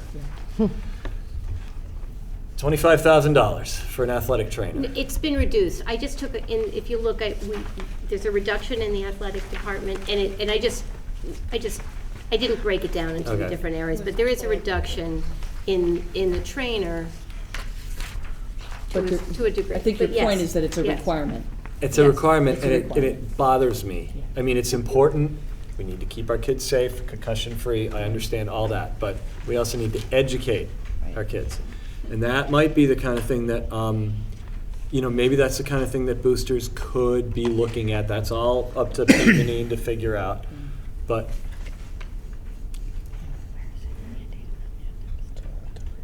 the math and the technology, I think I heard Jeff talk about technology. The mathematics makes me a little nervous.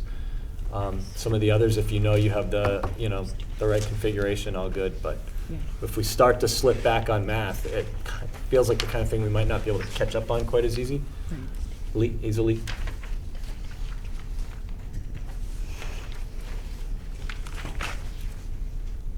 Can we, as long as this is all just under discussion, can we take up the matter of moving the budget vote So we know Yeah, that good it's moved, and then we don't have to crunch to get that done tonight. We can, then if you wanna come back and discuss this some more, great. But I'd like to feel comfortable that we don't have to have this locked down by a week, if that's acceptable. I want to say, I've gotten this dread that we are going to be asking our constituents to do something significantly different than they've ever done before. I think moving the vote is a great idea, but we are asking our constituents to do something they've never done before. And I'm really concerned that might backfire on us. And I wondered what you guys thought about that. I think it makes things confusing, for sure. And anytime we can make it confusing, that automatically seems to be bad, irrespective of how positive we want it to be or want it to come across. That If it's confusing, if it's it's troublesome. yeah, if there's, and there's frequently less turnout when there's a special election, and so that typically means that we don't get as large of a percentage of the population that gets to cast their vote, no matter which way it goes. And so that makes some people, I think, maybe feel a bit disenfranchised with it, more likely to be angry. Yes, George. I understand what you're saying. However, we had the discussion at the last meeting about the fact that if we're asking the taxpayers to vote on a budget that carries a significant financial penalty in the form of increased taxes to the state because we're violating the state cap, then they're gonna start out voting no, and wherever Act 46 falls in that, it's just gonna be a victim.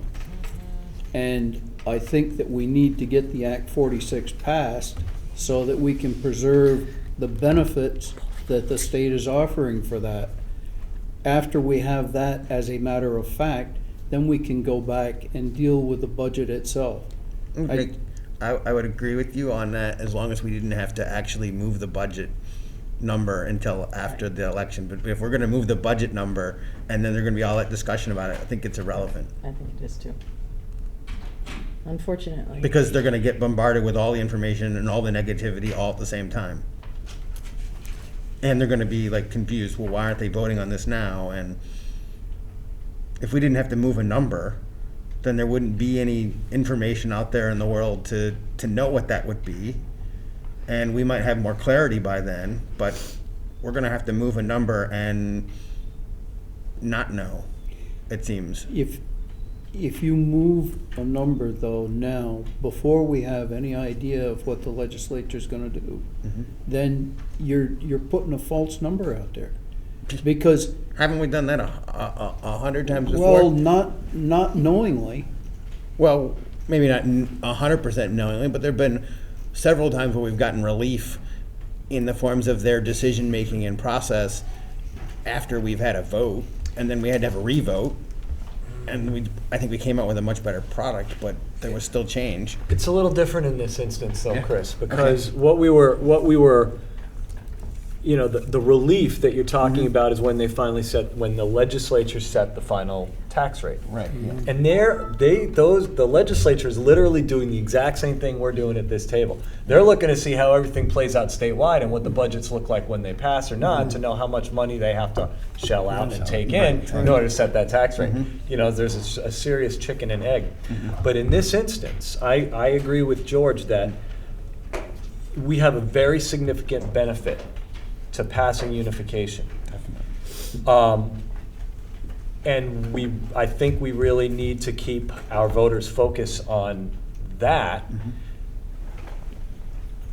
One of the things that we can, maybe what we should be doing is releasing a budget that describes, okay, this is the budget that hews to the cap, and this is what the budget that hews to the cap means. Your school board is not willing to support this budget that hews to the cap. We are trying to figure out what to do, but we do not want to move for a vote, a budget that we can't support in terms of the program of the school, but that we know that, you know, and we don't believe you can support either. We need the information that we're gonna get from the outcome of the unification vote and the outcome of the legislative work. You know, and I think that, well, I have certainly received all sorts of questions that underscored a misunderstanding of what we were trying to do. I want to give our voters the benefit of the doubt that if we put that information out there, our board is acting in your best interests, that they would understand that. I'd like to think that was, you know, that our people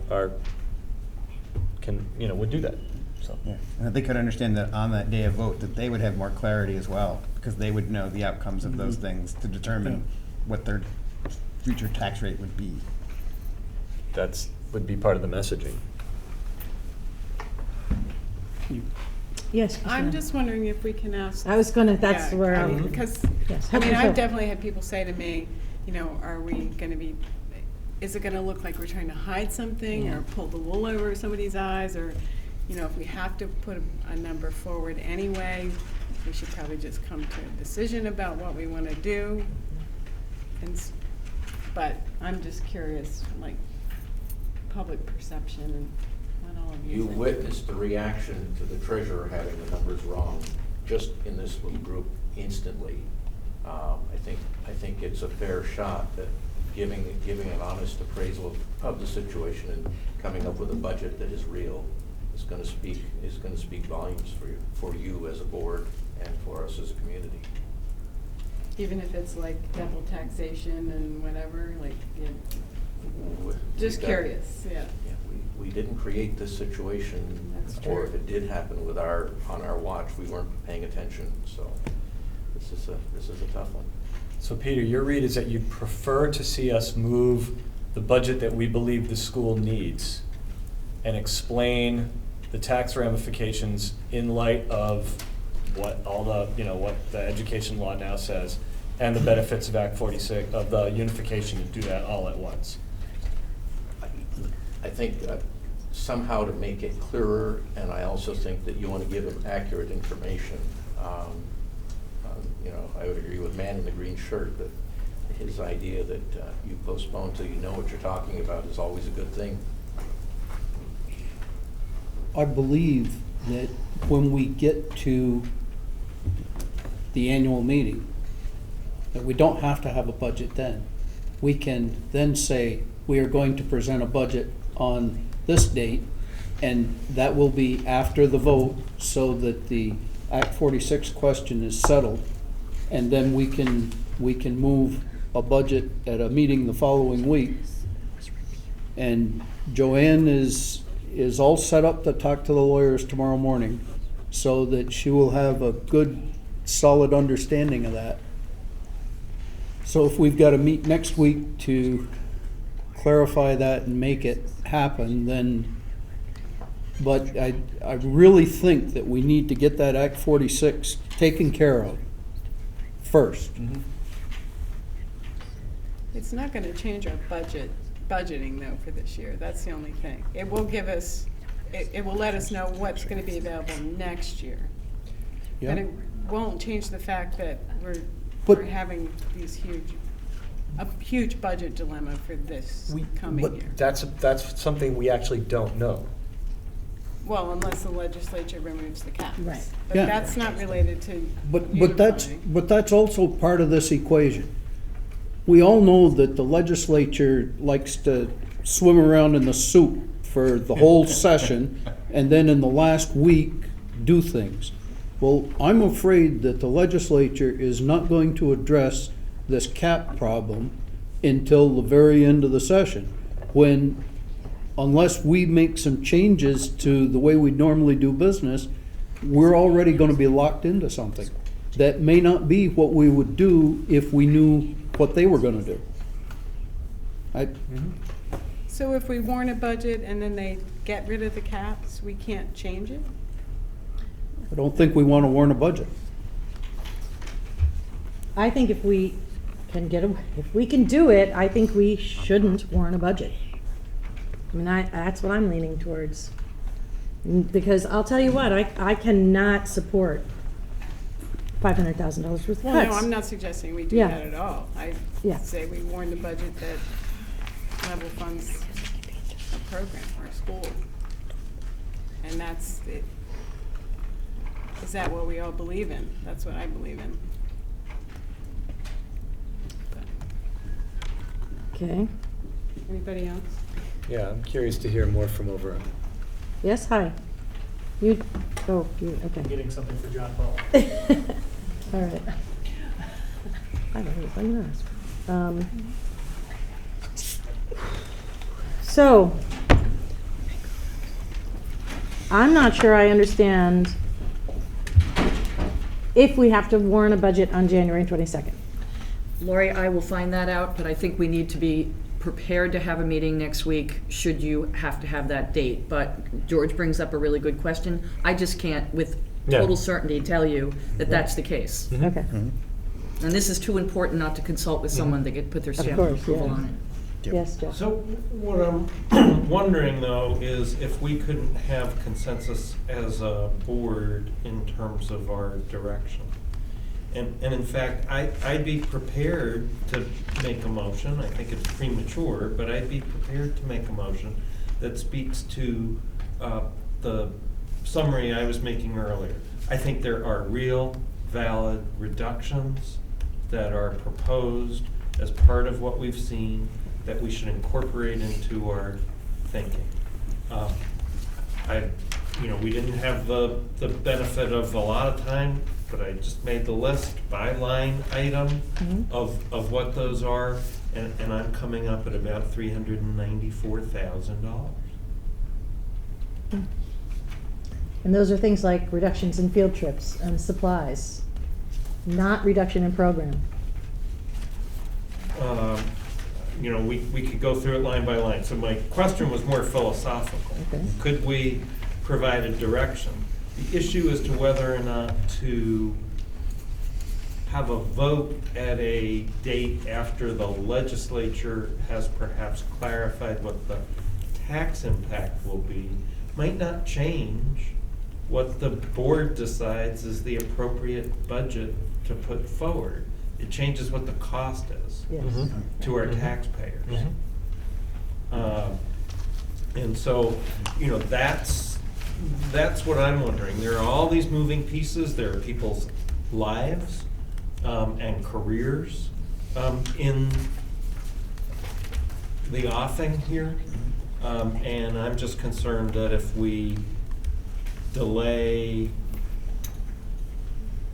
without some fixed point by which there will be certainty, we're leaving a lot of things to move. And my guess is that we could actually achieve some consensus about what the level of spending is that we would support to provide a certain program here. And then perhaps provide some time to understand what the tax implications to our voters would be.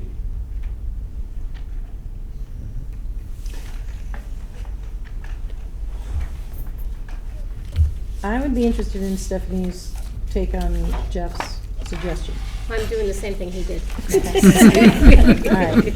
So, I mean, I'd love to live I'm just trying to be fair. And that's not gonna happen tonight. Right, exactly, yeah, Yeah. yeah. It's 8 o'clock. Right. We can go at this. We can come back next week. You're not here next week. I know. And I think that's a problem. I mean, I think it's a problem to try to do this without you as well. Okay. So, I'm inclined to push ahead tonight if folks are willing to push ahead tonight. If the sense is, no, too many moving pieces, we don't want to do it tonight, I understand that. I look at administration and I don't know which is more helpful. Is it more helpful to have some certainty from the board in terms of a level that would be supportive and you can work with that? Or is it more helpful to say, let's not nail this down right now? No, it's more helpful to nail this down, and we were going through this exercise, arbitrary, of 5% because of the equalized student number reductions, and, so we need the parameters. We'll come up with the best program that we can. I mean, I think it's important to know what's at stake too. It just, yeah.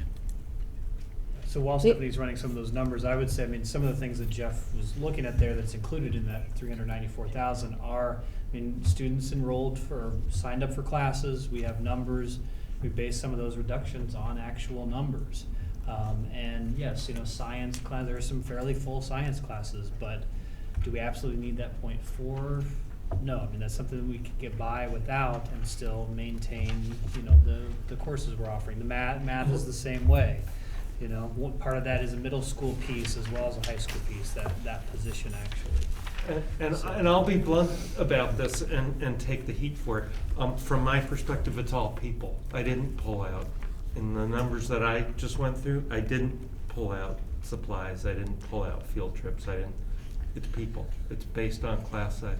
80% of our budget is people. If we're gonna have an effect on the budget, it's going to be people.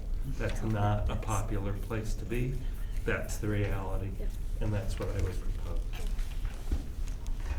And reducing the technology integration as to halftime, I would say that is detrimental. That's one of the things we need to talk about, because preparing our kids for a future is really dependent on the ways in which our staff are integrating technology, and we have not done a good job of that. So I want to turn it just a little bit. Is anyone on the board interested in taking our deficits out another year? It does have a pretty significant impact on the tax rate increase. You mean not repaying one of the $250,000 increments, $254,000? Dividing it in half. So I'm taking half of the 254 and half of the 130, moving those into another year. And So we we're- tack them on to the 254 that we promised that we would do next year. when we have a significant decrease in our tax rate, if the unification passes. And no cap.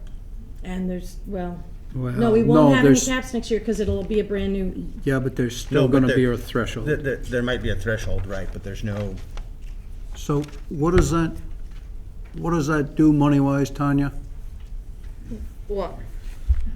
If we Spread the deficit. if we split the payment that we're planning on making this year in half and moving that out, not to next year, but to the following year. But I just took the 384, 253 and divided it in half and came up with 192, 126.50. And I got, So if I listen to what Jeff said, what you just said, if we take your figure and plug it in, we make the savings that Jeff is talking about, and we meet our 5% reduction, roughly, right? Roughly. I guess in this situation where we're dealt with this loss of that many pupils, that I can live with another year on the repayment. I'm not happy with it, but it's probably the lesser of many evils. Well, the way that it's in there right now, it'd be 384,253 for next year. right. If we do it the way Lori stated it, it would be 192, 127, so you're saving about $100,000. Which, No, And what you said. 200,000, It's closer to 2. Yeah, 192 you said. yeah. That's, We're saving 192,000, Yeah. right? And then what On you're the saying budget. is added to if we, the if, sets of efficiencies that Jeff is Yes. looking at, Mhm. you Yes. come up with that 500 or that, so thousand that dollars. 5% that we were looking at, So yes. if we take the level program, which is 10,357,696, and we subtract, let's just say $200,000. That's not where George is going, but I know, I I understand I where you're know. I going. mean, she's I know decided where she's three going. months. She's throwing it in the Trying to get- blender and flipping the switch on Well, high. Thank you, George. I'm just trying to get some general sense, okay? If we put the deficit out one more year, the 254 plus the 130, the 192,000, we push that out one more year. And we reduce the level funded budget by $200,000. Our tax rate under the current allowable caps will only go up 15%, as opposed to 23% at the level program with the deficit under the current guise, which is this year and next year. Okay, you're out in this computer world. Okay. What does that mean in tax rate, Tanya? Tax rate goes to 1.9875. She's got the calculation Which there. is- I don't have it right Which here. is how much more than it is now? 172.89. Us layman people over here who kind of are swimming because of the blender aspect. Yes, sorry, I don't intend to blend, but What is the effect of the unification that's hopefully gonna happen, and then we're just taking our debt and saying, am I wrong with that summation is that if we had the plan, or the projected, ideas of if unification passed, what the tax rates would be, blah, blah, blah, not this coming year, but the following. Now, we're taking our debt that we have, and we're throwing it into that pile. What's the ramification of that? Because we're not paying it off, we're not paying off another chunk further in. You know what I'm saying? well, we won't have the allowable caps to deal with. That $200,000 won't be double taxed, Yeah. essentially. I understand that, but what my concern is, my concern is that with the unification, we have this nice pretty picture. Oh, look, and this is what we were talking about last Monday, is let's do the unification because it looks like, it's a good story. It shows the public that with unification, we're gonna actually saving money. Well, that's great, but now, all of a sudden, now we're taking our debt and we're adding more of that onto the unification. So do we have the numbers that are gonna reflect that, or are we just sending out these numbers previously that is this wishful thinking that, so it's misled the public. My biggest concern as over here, showing with all the numbers, is the fact that I really dread, I understand why we want to push the unification vote first, because it looks good, it works out, and everyone's going to benefit, and it's the apple pie. But then all of a sudden we have this budget. If we don't present a number when we do the town meeting day, which I understand why, and I agree not to do so, but if we submit it the next month or the month later with that 15% increase or the 27%, people are just going to spin and say, "What? Where the heck is all this money coming from?" Or what's going on? That would be viewed as a shifty, I agree. We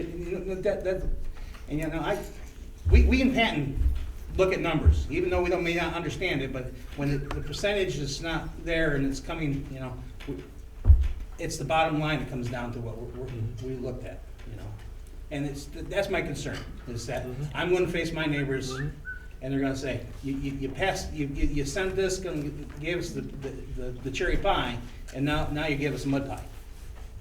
In reality, that we have to eat mud for a year to hopefully get the, and as far as hoping that the legislature's gonna do something, once again, I don't have much hope in anything in our legislature, to be honest with you. I agree with you there. But the one thing that you really should consider is that if that $200,000 payment falls out another year, there will be, and we pass the unification, we've got an 8-cent tax reduction as part of the unification in that year. And $200,000 is not 8 cents in taxes. So instead of giving the 8%, so you're saying, once again, correct me, George, because I may be not understanding this, completely. Instead of the 8 cents tax deduction that we're throwing out to town meeting day, we're only, in reality, we're only gonna be giving them, just throwing out numbers, 6 cents. Yeah, probably, yes. I hear what, You I understand my hear, concern? I absolutely But we're hear also what not Rick's paying saying. twice as much for it. Yeah. So Well, it's true, too. I understand, So- if you That's true, dig too. deeper. yeah. So we well, could make them pay for it twice now, and give them an 8-cent break later, or we could kind of make them only pay the actual cost of but- education. They are us, just saying, they are us. Yeah. but- Right. Yeah. But what I'm saying it is that households, people, correct me if I'm wrong, this year is this year. You know, we pay this year, you know? This is what, money comes out of our pocket this year. What we're gonna benefit next year, I don't know about you, but my land taxes, I don't guarantee you I can't guarantee what I'm gonna have the following year. I gotta pay what I'm assessed this year. You understand what I'm saying? And I think my neighbors feel the same way. So if you, even though you give them, oh, we're gonna get this 8-cent deduction, which probably, when we if we carry the debt over, maybe only be, like I said, they're not numbers that are not real, would be only a 6 cents reduction, but we still gotta come up with that 15 or 22% increase this year. And I agree with everyone that's saying here, I don't wanna cut anything either. I have 2 kids in this school too. So I cherish the programs that they are able to take and the extracurricular and sports activities that they're involved in. 'Cause, that's one of the cherished things that I had when I was in high school. So I understand everything situation is. My concern is that Lori, I appreciate all your thing, it's just you confuse the heck out of me sometimes. You throw out these numbers. I started understanding this a little bit, and then as Jonah will confess, she saw my eyes just roll back my head because it's like where it is. And it's my own ignorance. I understand that, but as far as to comprehend this, but it's confusing, and I don't know if anybody out there has got better grasp over it than I do. But you understand my confusion and where my apprehensive is this. I just don't like carrying the debt another year. Even though it might cost the taxpayers twice as much if we leave it in this year. Well, As far as the tax rate is concerned. only if you insist on the higher budget. I know it's not time for public comment. I totally get what he's saying. And I get where people who are confused by it could be very confused and think that you're trying to pull the wool over their eyes unless people really, if it was explained really well and they totally understood it. I totally get what he's saying. But I understand what you're saying about not paying the higher rate. I understand. And I can understand where that's coming from, and I can see where the savings would be there. It's just that I'm concerned that we're taking off Peter's plate to put on Paul's, and then Paul's plate actually, the following year, is actually even smaller. You know? You're right. Isn't there's the probably gonna deficit, be like, another it's the deficit. same no matter what? Like, What's that? the deficit, or what you're trying to delay? I mean, it's still the same amount of money. If It's it's just spread over different next year, time or period. Right. we still owe just the same amount of money. So Right. does That's it right. really, in fact, And increase our spending with regard to that if you delay it one more year? How much extra is that gonna cost us to do that? it doesn't, because what we did when we had that $750,000 deficit was we borrowed the money from ourselves. So we aren't paying any interest on it.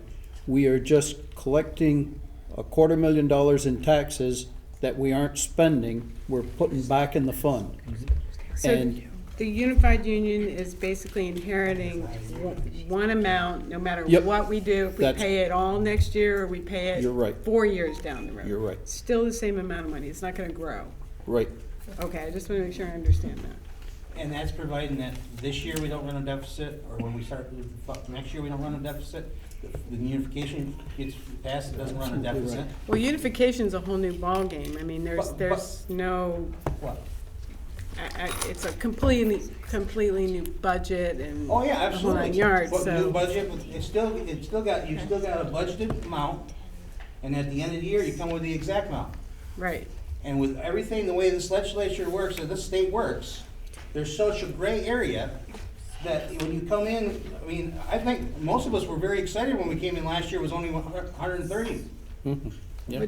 Do we have a Were we? projection With all for the- the with end all of the- this year? With For all the deficit? gray area that we have to deal with. What's that? Is there a projection for the end of this year For for a 16? deficit? 130.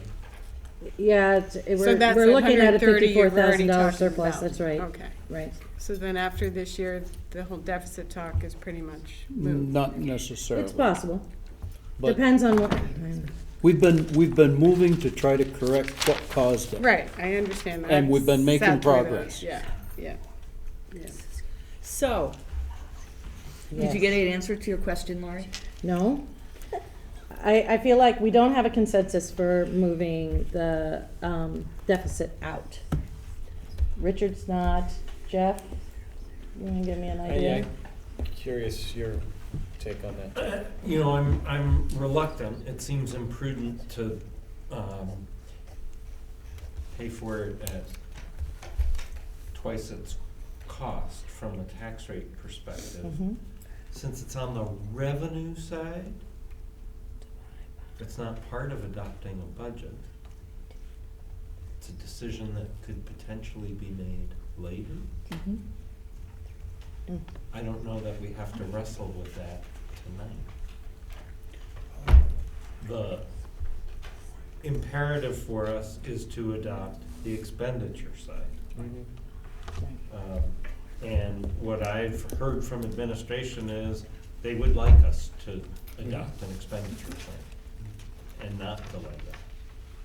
Putting aside when we vote on it and putting aside what direction we provide with respect to liquidating prior year deficits.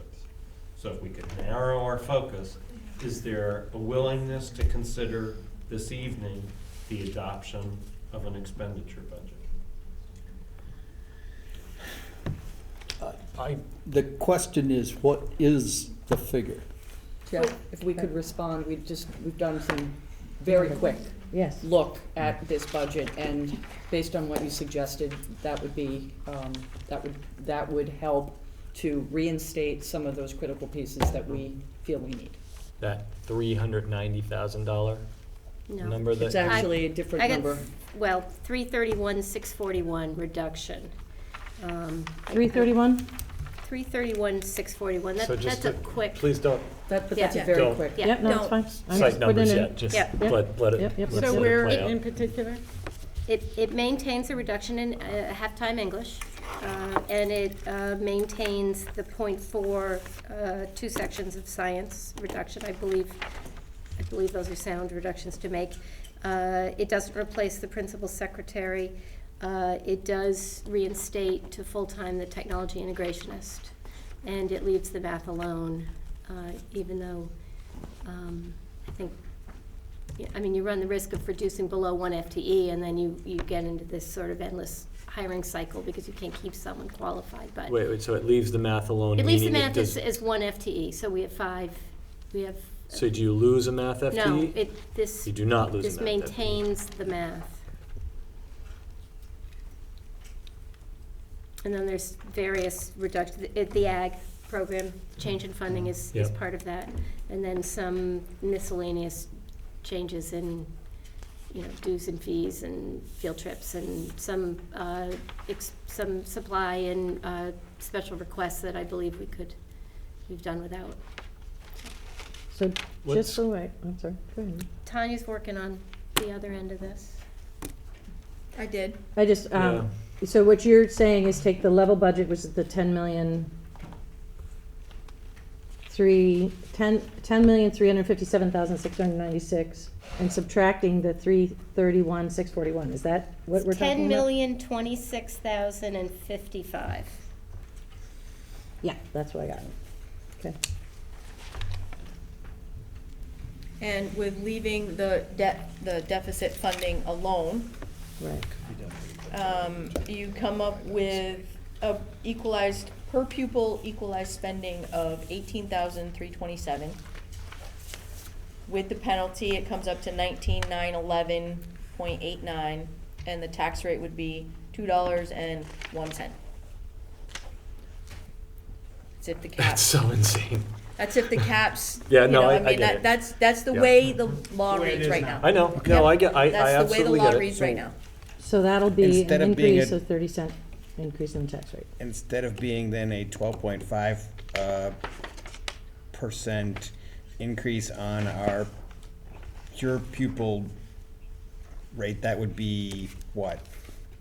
Will be the new number like that I was asking for before when I got the 12.5. We'd need, it would bring us down some. Would be closer to a 10, an 8, 9.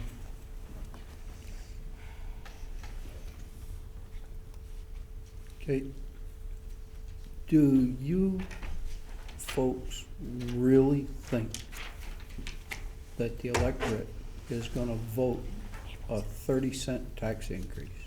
Seriously? I mean, right down in the bottom of your heart, do you think people are gonna vote for that?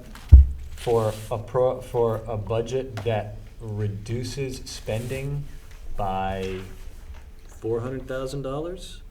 That, 10 point, that's not what they're gonna look at, Neil. I'm just, I think there are two factions of the electorate that begin to vote no for very different reasons, even more accentuated and more exacerbated than last year. Chris? I'm sorry, 8.7. 8.7, thanks. I can't support that sort of a increase in the tax rate. I just can't. It's, So what you're saying though, I mean, you just, the thing that sounded that I heard you say sounded palatable was to do exactly what they just said, plus defer $200,000 in debt repayment. because that keeps the tax rate down to somewhere in the vicinity of the 8-cent increase that we were talking about before. I can't see how this amount of money changes the tax rate by 22 cents. It has to do with If this actually moves the tax rate, 30-cent increase, there's no way that I can vote for it. So the point is, it moves the tax rate increase based on what the caps force. Mm-hmm. What I'm gonna sit here and vote to support or not support is what allows the school to function. And those guys over there under the Golden Dome have to get their act together and do something, because they're hearing it left, right, and center. Whether they do it or not, I don't know. But that then becomes not our problem, us citizens sitting here doing a job we should not have to do. Okay? It's a little bit of editorialization, but it's, in my heart of heart, it's true. We shouldn't have to just sell this program in this building down the river because of some very poorly thought out tax rate structure in so many different ways. The only thing I can support is a budget that they tell me will allow them to maintain the programs that allow us to educate our kids so they don't leave town. I totally understand where you're coming from. Yep. I just don't think that people will pay for it. And I thought that we had come to an agreement when they reduced the expenditures by the 5% that the students actually went down, that we came to something where I wasn't happy with it, you weren't happy with it, but they say that that's the essence of a good compromise, is if no one is happy with what they come out with. And we had something that was not excessive, and both of these leaders over here said is workable. And I think that if we can get them to say that they have come up with a workable compromise, then we've got a lot more horsepower going to the taxpayers, all of the taxpayers, the ones that say, education is education, I don't care how much it costs. And then the poor people that are saying, look, I got to go to the grocery store. Now, if we dropped another $200,000 out of the budget from the number we just heard, we would be at this document right here, today's budget, right? But that's still a huge tax increase until something gets done with the cap. Yes, am I wrong? No, you're right. I just wanted to, I did the calculation with stretching out the deficit like they suggested. And it comes up to a tax rate of $1.94.5 still, which is 20 cents.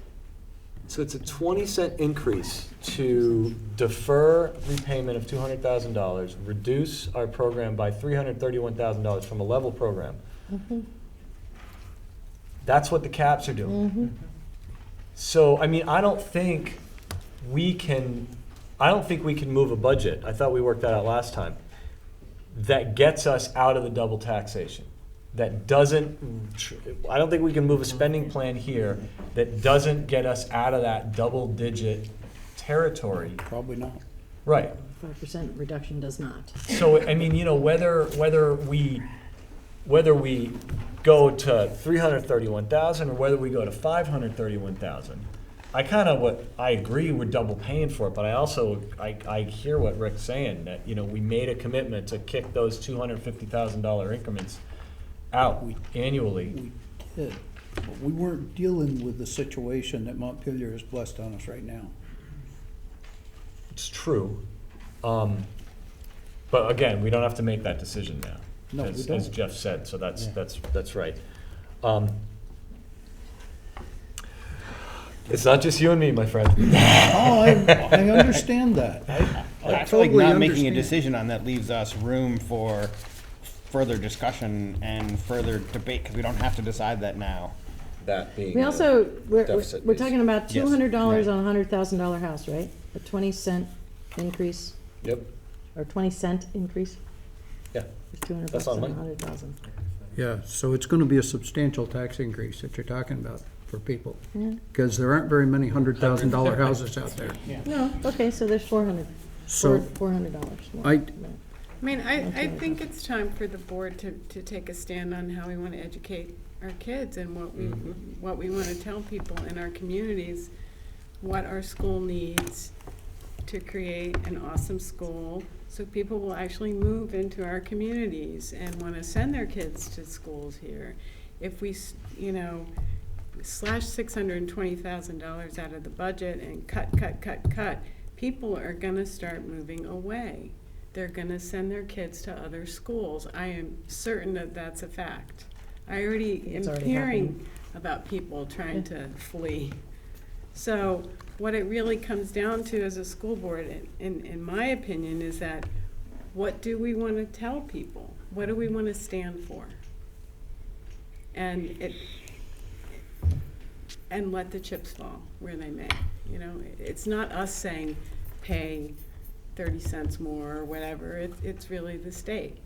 What we can say is this is what and how we want to educate our community. I mean, how much more responsible can the taxpayer, I mean, are we being to the taxpayer? We have incrementally reduced and reduced and reduced and reduced, and still, by some magic, you guys are able to keep the lights on and keep things rolling. I mean, this is a hand dealt to us. I don't think we should just play right into it. I really don't. Right, because if we spend so much less to meet this, that in the future, when they create all these other caps, it'll be based upon what you previously spent in the last year's, and you'll be cutting even more. well, except that it's not based on this year. If we pass the Act 46 and unify, then we have a new baseline. Yeah, which is next year's baseline. That's right. Right. So we get reprieve for a year. Well, not only that year, but depending upon what you spend that year in the following years based on that. But I think that the compromise between the level program and the cap was the 5% reduction. And we can make that 5% reduction more palatable by stretching out that payment. And that allows you to keep more of your program material than the 5% reduction provided. And I understand, Christina, that you don't want people to move out of town, but if your taxes get to a point, only rich people will move in. Nobody's gonna buy those houses that are for sale. So it's, you gotta come to a middle ground of the pendulum here. I know we've been dealt a wicked deal by the state, but we have to deal with it in the best way possible, and I don't think double taxing the electorate is the way to go. There's no way we can. There's no way we stay out of that. Well, No, even at the 5% reduction, we're still paying double tax. So I'm just looking for some clarity in terms of the budget number. I'm looking at our spreadsheet, and I'm prepared to make a motion, which All is right. why I'm asking All the right. question. Okay? And am I looking at line 458, or am I looking at the bottom line when I make the motion? It's the, Expenditure total. it's the balance. It's the expenditure total. It's the 10,357,696, or the Yeah, 998. it's minus the vocational, because you don't, Oh, because We don't. we don't, but, okay. Right. So, all right. It's 11 million then? So I'd like to make a motion to adopt a budget of 10,026,000, just a round number. That's approximately $331,000 in reduction from the level fund.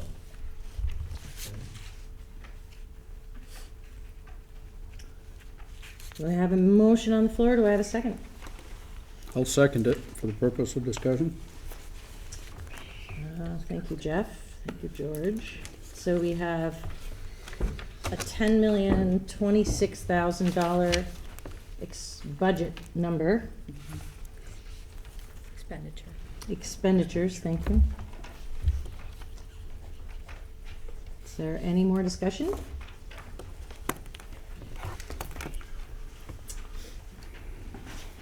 Does anyone want time to do something like ingenious? Just I'm thinking of calling Right, a I- question, you know. Do it. But I don't think we need to. Oh, you're thinking about last year when we went all over the place? You know, it wasn't genius, it was rugged. This is the budget that will allow you to operate the school. $55 less. But who's counting, Steph, at this point? Yes, the answer is yes. Yes. Not just operate, but in like an, you know. Yeah, Yes. and also, Yes. absolutely. Yes. Yes. And that's those teaching positions, is that what it was? Reductions in FTEs mostly?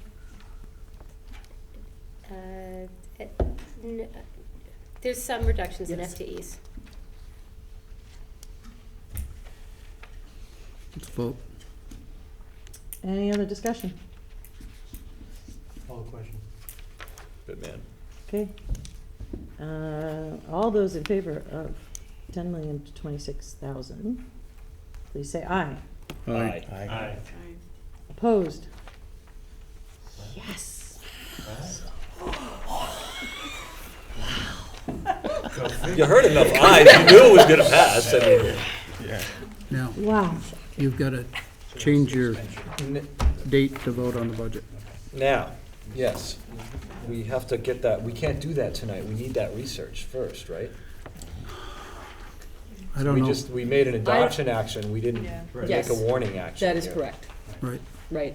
So I will, Neil, in Laurie's absence, you're the vice chair. I am. I'll be communicating with you concerning the research that I uncover Okay. tomorrow.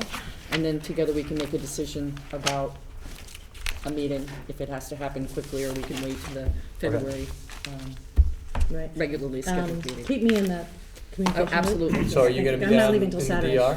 Oh, I'm going to the DR. Hey. Yeah. that. All right, so I will communicate with you tomorrow, because you're not leaving till Saturday. Till Saturday. Yeah, perfect. I seem to remember that your last trip south didn't end well. It's gonna end better this time, George. You're gonna take that chance again, huh? I wasn't the driver last time. I will be the driver this time, the whole way, Should. entirely. I think that's the sense And I think maybe we ought to consider taking up a collection to buy Joanne an extra coat, because she's been freezing over there all It's night. cold in this corner. It's cold in This this is cold, corner. period. All right, Okay, so we are, thank you. Thanks for coming. Very proud of all of you, and you did a great job. thank you. Thank you. People out here can see what you've gone through. Thank you. Thank you. Let them know. Thanks. Yeah, as best you can. Let them know. know. Thank you. All right. So, I'll take a motion to adjourn. So moved. Seconded, whatever you Let's need. get out of here.